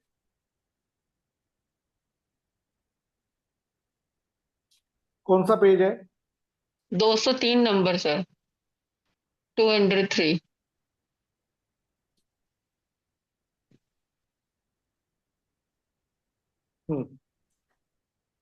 लेश्या का अर्थ है परिणाम धारा या भाव धारा। देखिए ये हमारी बात होगी कि अध्यवसाय जो है वो कर्म शरीर के साथ है। अध्यवसाय जब आगे बढ़ेगा और तेजस शरीर के साथ मिलेगा तो वो वहां पर लेश्याएं, ऐसा बोला जाता है कि शुभ शुभ लेश्याएं के साथ तेजस शरीर के साथ जीव की ये अध्यवसाय मिलता है तो एक भाव बनता है। तो लेश्या का अर्थ है परिणाम धारा या भाव धारा। भगवती वृत्ति में बताया गया। भगवती वृत्ति किसने लिखी? देखिए ये छोटी छोटी बातें अभयदेव सूरी ने। अभयदेव सूरी। बिल्कुल अभयदेव सूरी नवांगी टीकाकार कहलाए। पहले दो पे टीका जो है, वृत्ति और टीका एक ही बात है। शिलांक सूरी ने लिखी। श्रीलंकाचार्य, हाँ शिलांक सूरी, और बाद के जो 9 हैं उन पे अभयदेव सूरी। भगवती वृत्ति में बताया गया है कि लेश्या से कर्म पुद्गलों का संश्लेषण होता है। यही बात हमने की कि जो कर्म जो है कर्म शरीर से जो है वो बाहर आ रहा है, इसलिए उसका नाम लेश्या है। नंदी चूर्णी में इसका अर्थ रश्मि किया गया है। हमारे परिणाम तेजस शरीर से प्रभावित होकर औदारिक और वैक्रिय शरीर में संक्रांत होते हैं। यानी कि भाव जो है वो जब औदारिक और वैक्रिय शरीर में आएगा तो योग बन जाएगा वो। तो यहां पर जो बात हो रही है वो अभी तक जो बात हुई है वो भाव लेश्या की बात हुई है, ठीक है ना, द्रव्य लेश्या की बात नहीं हुई। गोमट सार में शरीर के वर्ण, आणविक आभा और उससे प्रभावित होने वाले विचार, इन 3 अर्थों में लेश्या का विमर्श किया गया। ये जो शरीर के वर्ण आदि की विचारधारा है ये उधर की है, दिगंबर संप्रदाय में ऐसा आता है। तो ये जो बात की गई ये द्रव्य लेश्या की बात की गई, ठीक है ना। उससे पहले जब परिणाम आदि की बात की जा रही थी वो भाव लेश्या की बात की जा रही थी, लेकिन जब उसको वर्ण से जोड़ दिया है ना तब उसको हमने द्रव्य लेश्या से जोड़ दिया। पूज्यपाद, कौन हुए पूज्यपाद? बोलिए। सर जिन्होंने पानी नहीं लिखा। पाने नहीं लिखा? नहीं सर जिन्होंने वो कंप्लीट भी किया था सर, पानी नहीं चलो होमवर्क रखो, भी टीका लिखी थी उन्होंने दिगंबर आमनाय के अनुसार। होमवर्क रखो इसको, ठीक है। बाकी होमवर्क पूछेंगे भी तो कब पूछेंगे, ठीक है। पूज्यपाद ने कषायों से 2 दिन पहले सर ये पढ़ा था कि पाणिनि स्टार्ट उन्होंने किया था, पाणिनि ने ये सर्वाधिक सिद्धि की पूज्यपाद ने टीका इसे लिखी। कंप्लीट किया था। नहीं पूज्यपाद नहीं हो सकता। पूज्यपाद ने सर्वाधिक सिद्धि की टीका लिखी थी। हाँ, आधा सही है आधा गलत है। सर्वार्थ सिद्धि अपने आप में टीका है, तत्वार्थ सूत्र पर टीका है। हाँ, और इसको पहली टीका माना जाता है दिगंबर आमनाय में। तत्वार्थ सूत्र पर पहली टीका सर्वार्थ सिद्धि। पूज्यपाद ने कषायों के उदय से अनुरंजित मन वचन एवं काया की प्रवृत्ति को लेश्या बोल दिया। देखो मतलब जैन साहित्य में ना अलग अलग है, लेश्या के बारे में कोई स्थिरता नहीं मिलेगी आपको ऐसा। पूज्यपाद ने कषायों से उदय के अनुरंजित मन, कषाय का उदय, कषाय का उदय तो हो गया जब कर्म शरीर से बाहर आया वो स्पंदन, ठीक है ना। अब उससे मन वचन काया की प्रवृत्ति, यानी कि उन्होंने योग को ही लेश्या बोल दिया। पूज्यपाद ने योग और लेश्या में कोई उतना अंतर नहीं किया, ऐसा लग रहा है इस परिभाषा से। लेश्या कोशकार, एक लेश्या कोश बनाया कलकत्ता में, हमारा तेरापंथी ही हैं, अभी भी हैं, श्री चंदी चौरड़िया। उन्होंने पुद्गल कोश, लेश्या कोश के आगमों में पुद्गल जहां जहां आया उनका एक कोश बनाया। लेशिया शब्द जहां जहां है वहां उसका लेशिया का एक कोष बनाया, उनके लिए बात हो रही होगी शायद। लेशिया कोशकार ने लेशिया की व्याख्या करते हुए लिखा, जिसके द्वारा जीव कर्मों से लिप्त होता है वह लेशिया है। इन्होंने उसको उल्टा कर दिया कि कर्मों से लिप्त जिसके द्वारा होता है, तो कर्मों से लिप्त तो योग की प्रवृत्ति से होता है, तो इन्होंने भी योग को ही लेशिया मान लिया। लेकिन आचार्य महाप्रज्ञा ने 201 नंबर में पूरा टेबल दिया है भगवती में कि भैया योग और लेशिया दोनों हर जगह होते हैं, दोनों साथ साथ चलते हैं। 13वें गुणस्थान तक भी योग है और 13वें गुणस्थान तक लेशिया भी है, लेकिन दोनों में ये अंतर गिरेगा। और जयाचार्य ने तो ये भी लिखा था कि कोई बहुश्रुति बता सकते हैं, मतलब दोनों में भेद क्या है, ऐसी भी कोई उनकी गाथा है। आचार्य तुलसी ने लेशिया को व्याख्यायित करते हुए कहा, योग वर्गना के अंतर्गत पुद्गलों की सहायता से होने वाला आत्म परिणाम लेशिया है। तो ये फिर भाव पे ले गए, कौन? आचार्य तुलसी। और आचार्य महाप्रज्ञा ने लेशिया की सूक्ष्मता को प्रतिपादित करते हुए कहा, लेशिया की एक परिभाषा है कर्म निर्झर। लेशिया कर्म का झरना है, प्रवाह है, अर्थात जो तेजो शरीर के साथ जो कर्मों से निकल के अध्यवसाय मिला, वो एक झरना बह रहा है बस, वो अपने आप में एक लेशिया है। इसके लिए आप आभा मंडल है ना नीचे, थोड़ा आभा मंडल के मैं पृष्ठ भेजूंगा आपको, वो देखिएगा, या किसी के पास हो तो वो भेज दीजिएगा। उनके अनुसार योग लेशिया, देखिए ये शब्द सुनिए, मैंने कहा ना कि आभा मंडल और जो प्रेक्षा ध्यान में लेशिया का सिद्धांत है, वहां पर लेशिया के बारे में थोड़ा बहुत अच्छी स्पष्टता मिलती है। उनके अनुसार योग प्रवृत्ति होगी, लेशिया जो तेजो शरीर के साथ काम करती है वो चेतना, अध्यवसाय जो कर्म शरीर के साथ काम कर रहा है, और चित्त, ये सब परस्पर सह संबंध है। तो चित्त और मन पुस्तक पढ़ेंगे ना, उसमें भी काफी इसके बारे में मिलता है। देखिए ये शब्द सुन लीजिए दोबारा, योग कहाँ मिलेगा हमें? औदारिक या वैक्रिय शरीर की प्रवृत्ति पे मिलेगा, मन वचन काया की प्रवृत्ति पे मिलेगा। लेशिया तेज शरीर के आसपास कहीं मिलेगी, अध्यवसाय कर्म शरीर के आसपास मिलेगा, और चित्त, ये तो आत्मा की अवस्था है, चित्त तो ये सब परस्पर सह संबंध है, सब एक दूसरे से मिले जुले रहते हैं, सह संबंध है। उनकी दृष्टि में, यानी कि महाप्रज्ञा जी की दृष्टि में, लेशिया अध्यवसाय की ही विशिष्ट परिणति है। जो कर्म शरीर के साथ मिला आत्मा के स्पंदन, वो अध्यवसाय बना, और उसकी ही विशिष्ट परिणति जो तेज शरीर के साथ मिलके बनी, वो लेशिया है। वो ये कह रहे, अध्यवसाय की एक धारा, चित्त की एक धारा जो रंगों के परमाणुओं से प्रभावित होती है, रंग के परमाणुओं के साथ जुड़कर भावों का निर्माण करती है, वह हमारी लेशिया तंत्र या भाव तंत्र है। जिसमें लेशिया होती है वह जीव होता है। ये जो है ये लक्षण नहीं बनेगा। हम क्यों नहीं बनेगा? क्योंकि 14वां गुणस्थान और सिद्ध अवस्था, इस कारण से लक्षण नहीं बनेगा।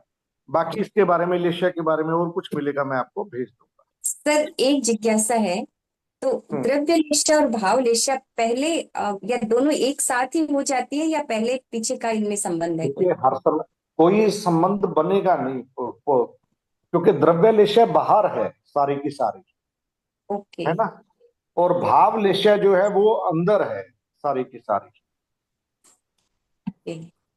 ठीक है। और ये संसारी अवस्था में ही है 13वें गुणस्थान तक, उसके है नहीं। ये जो ओरा बताते हैं सर, वो सारी भाव लेशिया ही है। हाँ ऐसा वो कह सकते हैं, मतलब कह सकते हैं, बस ऐसा तो नहीं है कि वो, क्योंकि उसको वो बाहर होता है तो वो तो द्रव्य लेशिया। वो ठीक है, आपको जो समझना है उस पर थोड़ा और चिंतन कीजिएगा। जब भी चिंतन करो ना, जब भी ऐसे स्टेटमेंट देना हम, तो पहले लिखें उसको कि मैं ऐसा क्यों कह रहा हूं। जो कर्म शरीर है वो कितने स्पर्शी है, क्या उसको पकड़ा जा सकता है? जो तेजस शरीर है वो कितने स्पर्शी है, क्या उसको पकड़ा जा सकता है? तो इस अपेक्षा से जो आज के यांत्रिक ग्रंथ ने पकड़ा, वो क्या पकड़ा, ठीक है ना, वो तो सारा पकड़ के फिर देखिए कि वो दोनों एक ही हैं या अलग अलग हैं। और ओरा इस द्रव्य लेशा, उसी से भावों की व्याख्या की जाती है, उसके निमित्त से। चलिए तो ठीक है, और कोई बात? सर जीव और अजीव दोनों में केशव विकास सर, हाँ जी, मेरे को रिसर्च पेपर में थोड़ा सा डाउट था, पूछूं क्या अभी? आवाज चली गई जी। मेरा जो टॉपिक है ना रिसर्च पेपर में, उसमें से मेरे को कुछ पूछना था। मेरे को आवाज नहीं आ रही या किसी को नहीं आ रही? आ रही मेरे है को आ आवाज। रही है सर। आ रही है आवाज। उनको रिसर्च पेपर पे कुछ डाउट है सर, उसके लिए एक पूछना सेकंड चाह रहे जी, 2 मिनट जी, मेरे को कुछ इश्यू लग रहा है। हाँ, आपका कुछ इश्यू है। हाँ जी, बोलिए, अब बोलिए। हाँ, मेरा भारतीय दर्शन में और जैन दर्शन में द्रव्य का तुलनात्मक अध्ययन है, तो उसमें उत्पादवाही द्रव्य और क्षर द्रव्य दोनों ही लिखना है कि कुछ कैसे, मतलब थोड़ा सा उसमें क्लियर नहीं हो रहा है मेरे को।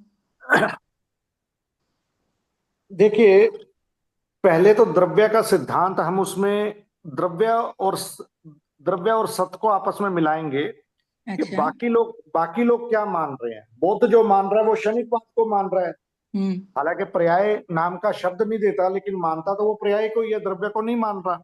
शब्द वहां पर अलग हो सकता है। वेदांत जो है वो कुटस्थ नित्य को मान रहा है, ठीक है। स्टैटिक एंटिटी है वहां पर, ठीक है ना। तो इस तरह से सब द्रव्य आगे। और जैन दर्शन के षट द्रव्य तो आपको लिखने ही पड़ेंगे कि इस अपेक्षा से 6 द्रव्य बन जाते हैं, और लोक की व्याख्या में वहां पर आप दूसरे दर्शन कितने द्रव्य मानते हैं उनके बस जरा जरा सा नाम भी लिख देंगे ना, कोई विशेष नहीं चाहिए। अच्छा। कि अगर संख्या 25 मानता है तो मुझे 25 नहीं चाहिए, उनको बस 25 नाम ना भी लिखोगे, सिर्फ 25 अच्छा। लिख दोगे तो काम चल अच्छा। जाएगा। ठीक। उसमें डिटेल में नहीं जाना है। ठीक, okay, sir thank you so much. सांख्य में पुरुष और प्रकृति है, तो प्रकृति परिणामी नित्य है कि अनित्य है? प्रकृति सांख्य के अनुसार पुरुष उनका कुटस्थ नित्य हुआ ना, हाँ, वो तो प्रकृति तो अनित्य चेंज माता होती रहती है। पुरुष कूटस्थ नित्य हुआ और प्रकृति वो चेंज होती रहती है। तो वो उसे परिणामी धर्म मान्य है ना। मानते हैं। प्रकृति तो चेंजेस होती रहती चलिए, एक नेक्स्ट संडे क्या डेट है? 9 तारीख। 10 तारीख। 10 तारीख तो रक्षाबंधन से अगला दिन है, तो आप पुद्गल करना है या उसके बाद करना है आपको? सर उसके तो बाद उसके नेक्स्ट संडे रख लीजिए ना, उसके नेक्स्ट संडे। ठीक है, जिसको छोड़ना है उसको कर लेंगे, और क्या कर लेंगे जिससे नेक्स्ट संडे। सर वो पूज्यपाद वाला जो था ना सर, देवानंदी वाला, वो जैन धर्म के प्रभावक आचार्य संघमित्रा जी द्वारा लिखा हुआ है। उसमें लिखा हुआ है पाणिनि व्याकरण उन्होंने कंप्लीट किया था, और ये भी मेंशन है कि उन्होंने सत्वार्थ सिद्धि भी लिखी हुई है। उनकी गद्यात्मक संस्कृत टीका है। सर्वार्थ सिद्धि।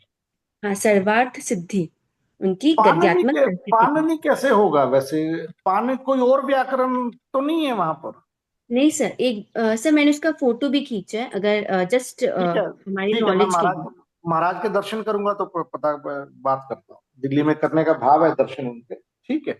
अगर महाराज, क्योंकि महाराज का बहुत रिसर्च पूर्वक है जी काम, इतना रिसर्च पूर्वक है कि एक एक चीज उन्होंने पढ़ाई की थी उस समय, और बहुत, वो तो एक ही ग्रंथ हमारा हो गया हमारा।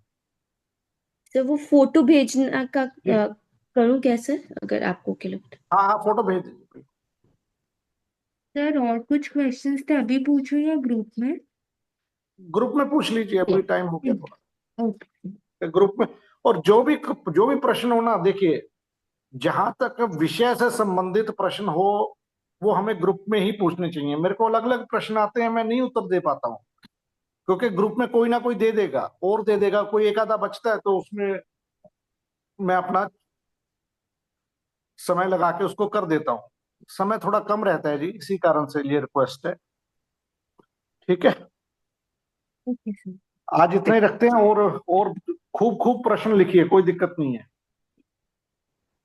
नमो अर्हंताणम, नमो सिद्धानम, नमो आयर्यानम, नमो उवज्झायानम, नमो लोये सब साहुणम, एसो पंचनमोक्कारो सब्ब पावपनाशनो मंगलानम च सभ्यसिन पद्मम हवै मंगलम। दे गुरुवर। प्रज्ञोस्मि सर। प्रज्ञोस्मि हम सर। सब आपके आभारी हैं। कृतज्ञोस्मि, हम सब आपके आपके आभारी आभारी हैं। हैं। सबके हम सब आभारी आपके आभारी हैं। कृतज्ञों में हम सब आपके आभारी हैं। सर आप बोलते हैं तो मुझे लगता है आप भूल ही जाए। सर अध्यात्म कविता सर आज की, हैं? सर आज की अध्यात्म कविता। बोल, बोलिए क्या करना है? आपकी तरफ से ही आए सर अध्यात्म कविता में। वो कहानी सुनाई है कि पति पत्नी दोनों जा रहे हैं, वो सुनी हुई है? सुनाइए सर, नहीं सुनी हुई है मेरी। हाँ सुनाइए सर। मिट्टी डालने वाली ना सर, हाँ, पति पत्नी दोनों जा रहे हैं। आभूषण वाली सर। हाँ, वो तो सुनी हुई है फिर आपने, जी सर। है ना? हमने नहीं सुनी। हाँ आभूषण वाले, अच्छा पार्वती और शिव जी। ना कि अभी भी आप खुद का मिट्टी और सोने में अंतर समझ रहे हो, अभी आपको बहुत आगे बढ़ना है। हाँ, सर प्रियंका दी जो बताते हैं ना, एक क्या श्रृंगार रस की कविता या मोर और किसकी दर्पण की कविता, वो वो हो तो उसमें गई श्रृंगार वाला, वो श्रृंगार रस की कविता वाला तो हो गया था ना, या नहीं मोर और हुआ था? दर्पण वाला। मोर और दर्पण वाला बाद में करेंगे, वो भी उसके लिए एक विशेष अवस्था चाहिए। अवस्था में थोड़ा सा आपको और क्लैरिटी चाहिए। चलो मैं देखो आपको गाथा नंबर 38 सुनाता हूँ, समय सार की, बहुत बढ़िया है। और एक इसमें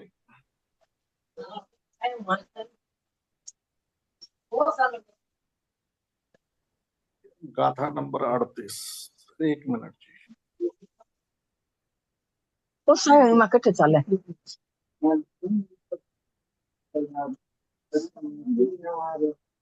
अहमेको खळु शुद्धो तण नाणमय्यो सदा रूवी नवियथि मज्ज किंचवी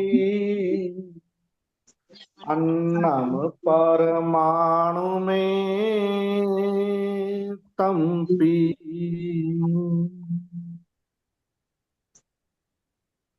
जो भी हमारी बात हो रही थी ना कि उससे ये मिलेगा, उसका शोभशम होगा तो ये मिलेगा, उसका शोभशम होगा, जो ऐसी ऐसी बातें हम कर रहे थे, तो देखिए यहां क्या कह रहे हैं। दर्शन ज्ञान चरित्र रूप परिणत आत्मा यह जानता है कि निश्चय से मैं शुद्ध हूं। बस मैं बिल्कुल शुद्ध हूं, द्रव्य रूप से बिल्कुल शुद्ध हूं, मेरे में कुछ आ ही नहीं सकता। केवली भी अगर मेरे को कुछ देना चाहे तो मेरे पास रखने की जगह नहीं है, मैं तो इतना शुद्ध हूं, कहां रखूंगा है? और मैं किससे क्या मांगू? अगर मांगू तो तब मैं जब अपूर्ण हूं, जब मैं पूर्ण हूं तो किससे क्या मांगू? और अगर वो दे दे तो मैं रखूं कहां? है? कोई आदमी किसी से कोई वस्तु कब मांगता है? जब वो अपूर्ण हो, है ना? और भोगता कब है? जब वो अतृप्त हो। तो मैं क्या भोगूं? कुछ भी भोगने लायक नहीं है मेरे, क्योंकि जो मुझे तो अपने आनंद को भोगना है, और जिस आनंद को भोगना है वो मेरे अंदर है, तो बाहर से क्या भोगूं मैं? है? एक हूं, शुद्ध हूं, दर्शन ज्ञानमय हूं, सदा अरूपी हूं, किंचित मात्र भी अन्य पर द्रव्य। अब अन्य पर द्रव्य में क्या लेना इसमें? परमाणु मात्र भी मेरा नहीं, अन्य पर द्रव्य में क्या लेना? ये तो बहुत स्थूल बात है कि धर्मासिका आकाशास्तिका है पुद्गल, ये अन्य द्रव्य लेना, ये तो बहुत स्थूल बात है। सारे जीव ये अन्य द्रव्य है। ये जिस जिस जगह पे मैं रह रहा हूं ये अन्य द्रव्य है। जो मेरे आसपास 4-5 लोग हैं जिनके साथ मैं अपना संबंध जोड़ता हूं वो अन्य द्रव्य है। जो मेरी क्रोध की पर्याय है, अवस्था है, वो अन्य द्रव्य है। जो मेरा राग है वो अन्य द्रव्य है। मतलब मेरा शरीर अन्य द्रव्य तो है ही है, जिनके साथ एक छिद्रा हुआ संबंध है। उसके बाद जो मेरे भाव हैं, क्योंकि केवली के कोई भाव नहीं होता, सिद्ध के क्या भाव है, कोई भाव नहीं है, भावातीत है, तो ये मेरे अन्य द्रव्य हैं। इसीलिए तो मैं शुद्ध हूं जब इनको अन्य मानूंगा। लेकिन जीव करता क्या है, उल्टा करता है। यार मेरे को क्रोध बहुत आता है, वो क्रोध को अपना स्वभाव मानता है। अब अगर कोई मेरे को बीमारी है और बीमारी को मैं अपना डॉक्टर को जाके बीमारी बताऊंगा, बीमारी को पर बताऊंगा ना, लेकिन वो अपना मानता है भाव को, तो राग के भाव को अपना मानता है। तो ये मेरे लिए अन्य द्रव्य है और ये मेरे हैं ही नहीं। तो मैं करूं क्या, मैं इनको देखूं और इनको जानूं, बस, और कोई काम ही नहीं है। आत्मा ज्ञानम स्वयं ज्ञानम ज्ञानादन्न करोति किम। आत्मा का काम एक जानना ही है, और जितने काम वो कर रहे हैं ना, वो सब विभाव है। हालांकि वो कुछ कर ही नहीं सकता, वो तो अज्ञान रूप मानता है कि मैं ये कर रहा हूं, कि आज मैंने अच्छा खाना बनाया है ना, आज मैंने अच्छा स्वाध्याय किया, आज मैंने क्लास में अच्छा पढ़ाया, ये सब विभाव है उसके, और वो मानता है कि ये मैंने किया। वो मानता है तो उसमें पड़ा रहता है, जबकि उसका काम क्या है, काम जो सिद्ध का काम है वो उसका काम है, बस जानना और करना क्या है उसको।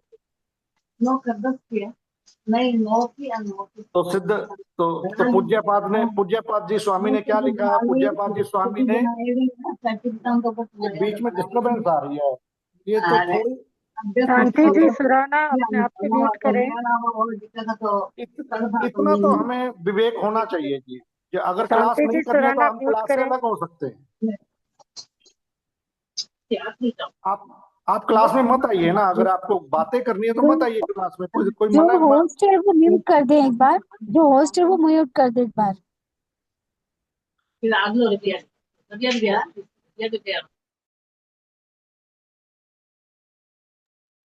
तो पूज्यपाद कौन थे, तो निश्चय में कहें तो पूज्यपाद जो सर्वार्थ सिद्धि लिख रहे थे उसको जानने वाले थे, बस। क्यों, वो तो ज्ञाता दृष्टा भाव में होंगे, और किस भाव में होंगे, ये तो हम उस पे कर्तापना लगा देते हैं कि वो ये कर रहा है, वो ये कर रहा है, वो ये कर रहा है, और अपने अभिमान को भी पोषित करते हैं, उनके अभिमान को भी पोषित करते हैं। क्या करना है उस बातों में, ठीक है ना। तो अपना तो एक ही काम है बस, बाकी तो ठीक है। जो सिद्ध का काम है वही मेरा काम है, और कोई काम नहीं है, और जितने काम है वो विभाव है सारे के सारे। और लेकिन जीव गलती क्या करता है कि उनको स्वभाव मानता है कि मैंने बहुत बढ़िया स्वाध्याय किया, आज मेरे को बहुत ज्यादा है, आज मैंने बहुत अच्छा पढ़ाया, आज मैंने बहुत अच्छा ये किया, आज बहुत अच्छा खाना बनाया। वो अपने आप में उल्टा करता है, सारा विपरीत भाव में रहता है। ठीक है जी, चलिए आज इतना ही रखते हैं। ओम जय हरण जय। करते देखने सर प्रणाम। कृतज्ञोस्मि। बहुत आभार। कृतज्ञोस्मि। हम सब आपके आभारी हैं, हम सब आपके आभारी, हम सब आपके आभारी। जय जय।